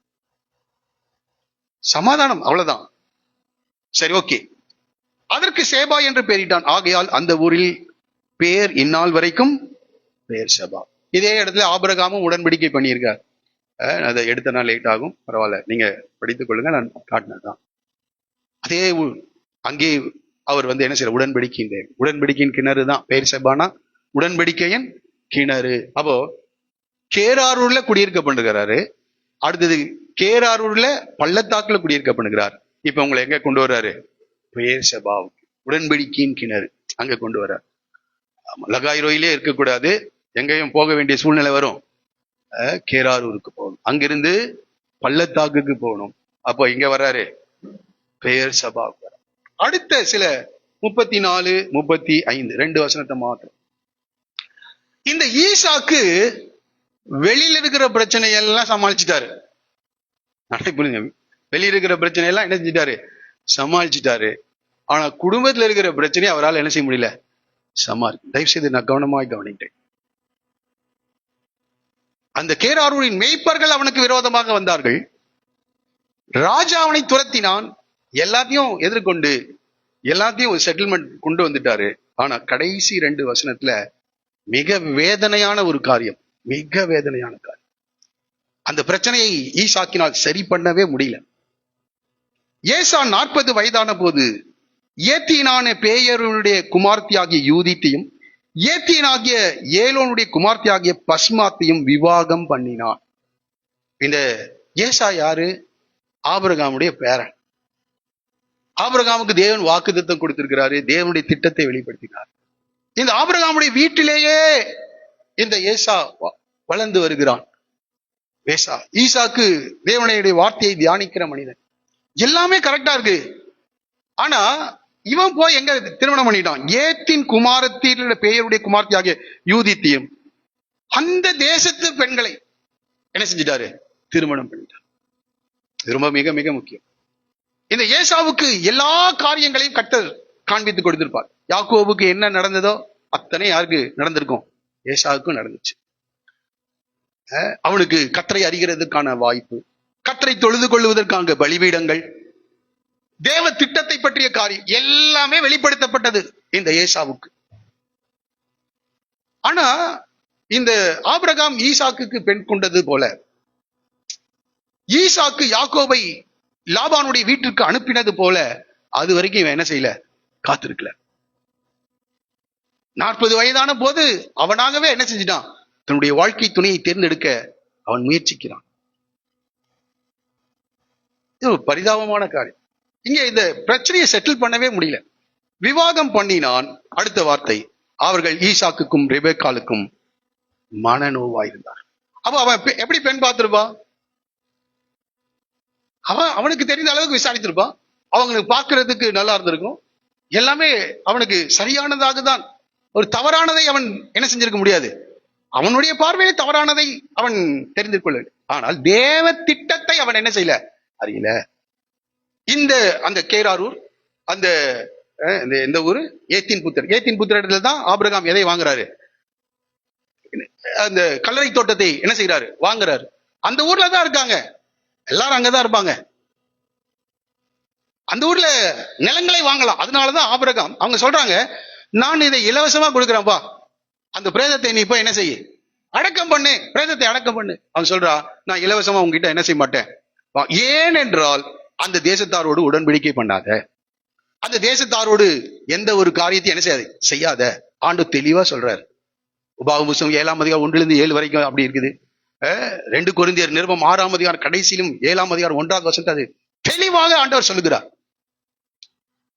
ஆனால் இவைகள் எல்லாம் அறிந்த இந்த ஏசா எந்த தேசத்தை ஜனங்களை அழித்து, எந்த தேசத்தின் தேசத்தை கர்த்தர் இந்த ஆபிரகாமின் சந்ததிக்கு கொடுக்கிறேன் வாக்கு பண்ணாரோ அந்த இடத்திலே போய் என்ன செய்கிறான்? திருமணத்தை செய்கிறான். இப்ப அடுத்த வசனம் சொல்லி நான் முடிக்கிறேன். அவர்கள் ஈசாக்குக்கும் ரெபெக்காலுக்கும் மனநோவாயிருந்தார். வெளியில் இருக்கிற பிரச்சனை எல்லாம் முடிச்சிடலாம், அங்கெல்லாம் நடக்கும். ஆனால் ஈசாக்குக்கு இந்த பிரச்சனை தீரவே இல்லை. சாகுற வரைக்கும் இந்த பிரச்சனை தீரவே இல்லை. காரணம் தேவ திட்டத்துக்கு எதிரான ஒரு செயல். காலையில் இந்த வார்த்தைகளை கேட்கிற வாலிப பிள்ளைகளுக்காக நான் சொல்லுகிறேன். அது மாத்திரம் இல்ல, பெரியவர்களுக்கு நான் சொல்லுகிறேன். உங்களுடைய வாழ்க்கையில் நடைபெறுகிற ஒவ்வொரு காரியமும் தேவனுடைய திட்டத்தின்படி அது காணப்பட வேண்டும். தேவ சித்தம் இல்லாமல் தேவனுடைய காரியங்களை நம்ம வேறொரு காரியத்தை நாம் செய்து விட்டால் அது காலம் பூரா மனநோவாய்தான் இருக்கும். அது கேராரூர் மெய்ப்பர்கள் வந்து உடன்படிக்கை பண்ணிட்டு போவாங்க. பஞ்சத்தில் ஆரம்பிச்சு ஐஸ்வர்யவானாக மாறிவிடலாம், எல்லாத்தையும் மாத்திரலாம். ஆனா இதை மாத்தவே முடியல. ஆகவே இந்த கால வேளை நம்மை புரிந்து கொள்வோம். நம்ம இங்கே தேவ சமூகத்திலே அர்ப்பணிப்போம். இது ஒரு பெரிய ஒரு காரியம். 26ஆம் அதிகாரம் ஆபிரகாம் கடந்து போன எல்லா பாதைகளிலேயும் தேவன் ஈசாக்கை நடத்தினார். ஈசாக்கு கடந்து போன எல்லா பாதைகளிலேயும் தேவன் யாக்கோபை வழி நடத்தினார். முற்பிதாக்களை நடத்தின அதே பாதையில் தான் உங்களையும் என்னையும் நடத்தி கொண்டிருக்கிறார். ஆனால் இந்த காரியத்துல ஒரே ஒரு காரியத்தை ஆண்டு சொல்றார், நான் உன்னோட கூட இருந்து உன்னை ஆசீர்வதிப்பேன். உன்னோடு கூட இருப்பேன்பா, உன்னை நான் ஆசீர்வதிப்பேன் என்று சொன்னதுனால அங்க எந்த பிரச்சனையும் இருக்காதுன்னு நினைச்சிடாதீங்க. உலகத்தில் உபத்திரவம் உண்டு, ஆனாலும் திடன் கொள்ளுங்கள், நான் உலகத்தை ஜெயித்தேன். ஆகவே எல்லாம் நல்லதா சொல்லிட்டு வந்தாரு. கடைசியா ஒரு எச்சரிப்போடு கூட முடிக்கிறார். காலையில் உன்னை எச்சரிக்கிறார் ஆண்டவர், எச்சரிக்கிறார். இந்த வார்த்தை தேவனுடைய வார்த்தை. நம்ம ஒவ்வொரு ஒவ்வொரு அடிகளையும் தேவனுடைய திட்டத்தின்படி நாம் எடுத்து வைப்போம். மகிமையான ஒரு எதிர்காலத்தை கற்று வைத்த ஈசாக்குக்கு மகிமையான ஒரு எதிர்காலம், யாக்கோபுக்கு அந்த சந்ததிக்கு மகிமையான எதிர்காலம். காரணம், தேவன் அவளை வழிநடத்த அவள் தங்களை ஒப்புக் கொடுத்தார்கள். அதனால்தான் ஆபிரகாம் என் சொல்லுக்கு கீழ்ப்படிந்தான். கட்டளைகள், நியமங்கள் எல்லாவற்றுக்கும் கீழ்ப்படிவோம். நிச்சயமாகவே நம்ம இந்த பாடின பாட்டு, கானக பாதை காடும் மலையும் காரிருளே சூழ்ந்திடினும் மேக ஸ்தம்பம் அக்கினி தோன்றும் வேகம் நடந்தே முன் செல்லுவான். பயப்படாதே, பாரில் இப்போதே திகையாதே, கலங்கா. ஏனென்றால் நான் உன்னோடு கூட என்ன செய்றேன், இருக்கேன். உலகத்துல அப்படிதாங்க இருக்கும். பல பிரச்சனைகள் இருக்கும், பல போராட்டங்கள் இருக்கும், பல காரியங்கள். ஆனால் நம்மை தேவ சமூகத்திலே நம்மை அர்ப்பணித்து தேவனுடைய திட்டத்தின்படி தேவனுடைய வழிநடத்துதலுக்கு நம்மை ஒப்புக் கொடுத்து தேவன் முன் செல்லுகிறாரா, தேவன் கிரியை செய்கிறார் என்பதை சற்று கவனித்து நம்முடைய காரியங்களை செய்வோம் என்றால் நிச்சயமாகவே பஞ்சம் என்னவா மாறும், ஆசீர்வாதமா மாறும். ஜனங்கள் உன்னை எதிர்ப்பார்கள். அந்த இடத்துல உன்னுடைய துறவை அவர்கள் எடுத்துக்கொள்வார்கள். நீ தோன்ற இடமெல்லாம் என்னவா மாறும்? ஆமா, உன்னை நிச்சயமா அவன் துரத்தி விடுவான். ஒரு பிராட் பிளேஸ், ஒரு செழிப்பான ஒரு இடத்திற்கு கர்த்தர் உன்னை என்ன செய்வார்? ரெகோபோத்துக்கு கர்த்தர் உன்னை நிச்சயமாய் கொண்டு வருவார். எவன் துரத்தினானோ அவன் வாழ்க்கையில உடன்படிக்கை செய்து கொண்டு கடந்து செல்வான். ஆனா ஒரே ஒரு காரியம், கடைசியாக அந்த குடும்பத்துல எல்லாம் நடந்தது, குடும்பத்துல கடைசி வரைக்கும் சமாதானம் இல்லை. காரணம், தேவ திட்டத்தின்படி காரியங்களை தெரிந்து கொள்ளாததினால். அவை நம் ஒவ்வொருவரும் தேவ சித்தத்துக்கு நம்மை அர்ப்பணிப்போம். கர்த்தர் பெரிய காரியங்களை நம்முடைய வாழ்க்கையில செய்வோம். நம்ம எல்லாரும் எழுந்து நின்று நான் இன்னொரு பாட்டு பாடலாம்னு நினைச்சேன். ஆனா இந்த செய்திக்கு அதே பாடல், கானக பாதை காடும் மலையும் காரிருளே சூழ்ந்திடினும் மேக ஸ்தம்பம். நிச்சயமாக நான் சொல்கிறேன், உனக்காக ஒரு மேக ஸ்தம்பத்தை கர்த்தர், அக்கினி ஸ்தம்பத்தை கர்த்தர். அது என்னன்னா, நான் உன்னோடு கூட, பயப்படாத, என்ன சூழ்நிலையா இருந்தாலும் சரி, நான் உன்னோடு கூட இருந்து நான் உன்னை வழி நடத்துவேன் என்று சொல்கிறார். ஹல்லேலூயா, ஹல்லேலூயா. எல்லாரும் கண்களை மூடி ஒரு நிமிஷம் பாடுறதுக்கு முன்னாடி உங்களை ஒப்புக் கொடுங்க இந்த வார்த்தைக்கு. இந்த ஜூலை மாதத்துல ஆண்டவர் சொல்ல, நான் உன்னோடு கூட இருந்து உன்னை ஆசீர்வதிப்பேன். ஆமா, நீ லகாய்ரோயிலிருந்து கேராருக்கு வர வேண்டும். அதுக்கு சில சூழ்நிலைகளை கர்த்தர் வாழ்க்கையில் அனுமதிக்கலாம். அதை பத்தி கவலைப்படாத, கர்த்தர் உன்னை நடத்தி கொண்டு இருக்கிறார். ஹல்லேலூயா, praise the Lord, praise the Lord. ஆண்டவரே ஸ்தோத்திரம். இந்த பாட்டை ஹல்லேலூயா. நிச்சயமாக நான் சொல்றேன், எல்லா சூழ்நிலையிலும் கர்த்தர் உன்னோடு கூட இருப்பார். எல்லா சூழ்நிலையிலும் கர்த்தர், பஞ்சமா, பொருளாதார குறைவா, கர்த்தர் உன்னை விட்டுட்டு ஓடிட மாட்டார். கர்த்தர் உன்னை விட்டுட்டு ஓடிட மாட்டார். நிச்சயமா கூட இருப்பார். ஆனா ஆரம்பம் பஞ்சமா தான் இருக்குது, பரவாயில்ல, அதனால பரவாயில்ல, தேவன் கூட இருக்கிறார். தேவன் வாக்குத்தத்தம் பண்ணின இடத்துல எப்படி பஞ்சம் வந்து, அது கொடிய பஞ்சமா எப்படி மாறுது? அது மாறும். நம்மை கற்றுக் கொடுக்க, ஆண்டவரை அறிந்து கொள்ள. நான் உபத்திரவப்பட்டது நல்லது, அதனால உடைய பிரமாணங்களை நான் கற்றுக்கொள்கிறேன்.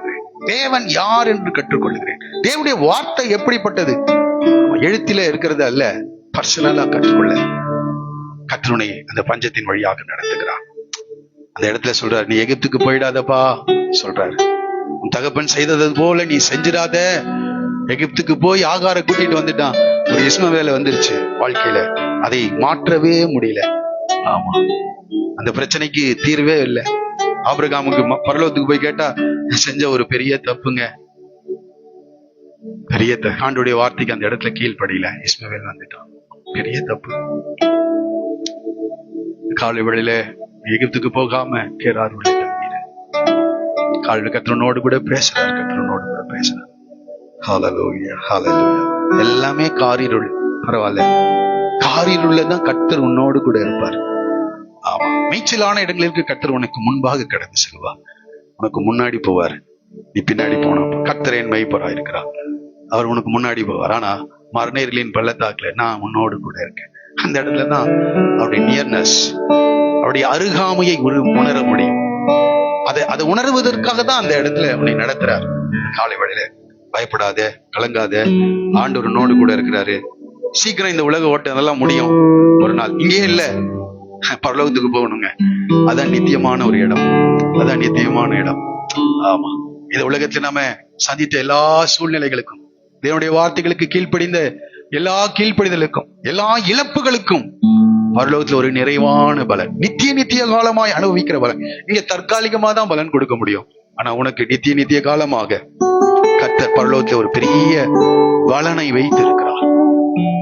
அதை சுதந்திரிக்க உங்களை ஒப்பு கொடுப்பீங்களா? இந்த வசனத்துக்கு என்னை ஒப்பு கொடுக்குறேன்னு சொல்லுங்க. நீர் என்னை எப்படி நடத்தினாலும் சரி, உம்முடைய சொல்லுக்கு கீழ்ப்படிவேன்னு சொல்லுங்க. உம்முடைய திட்டத்துக்கு கீழ்ப்படிவேன்.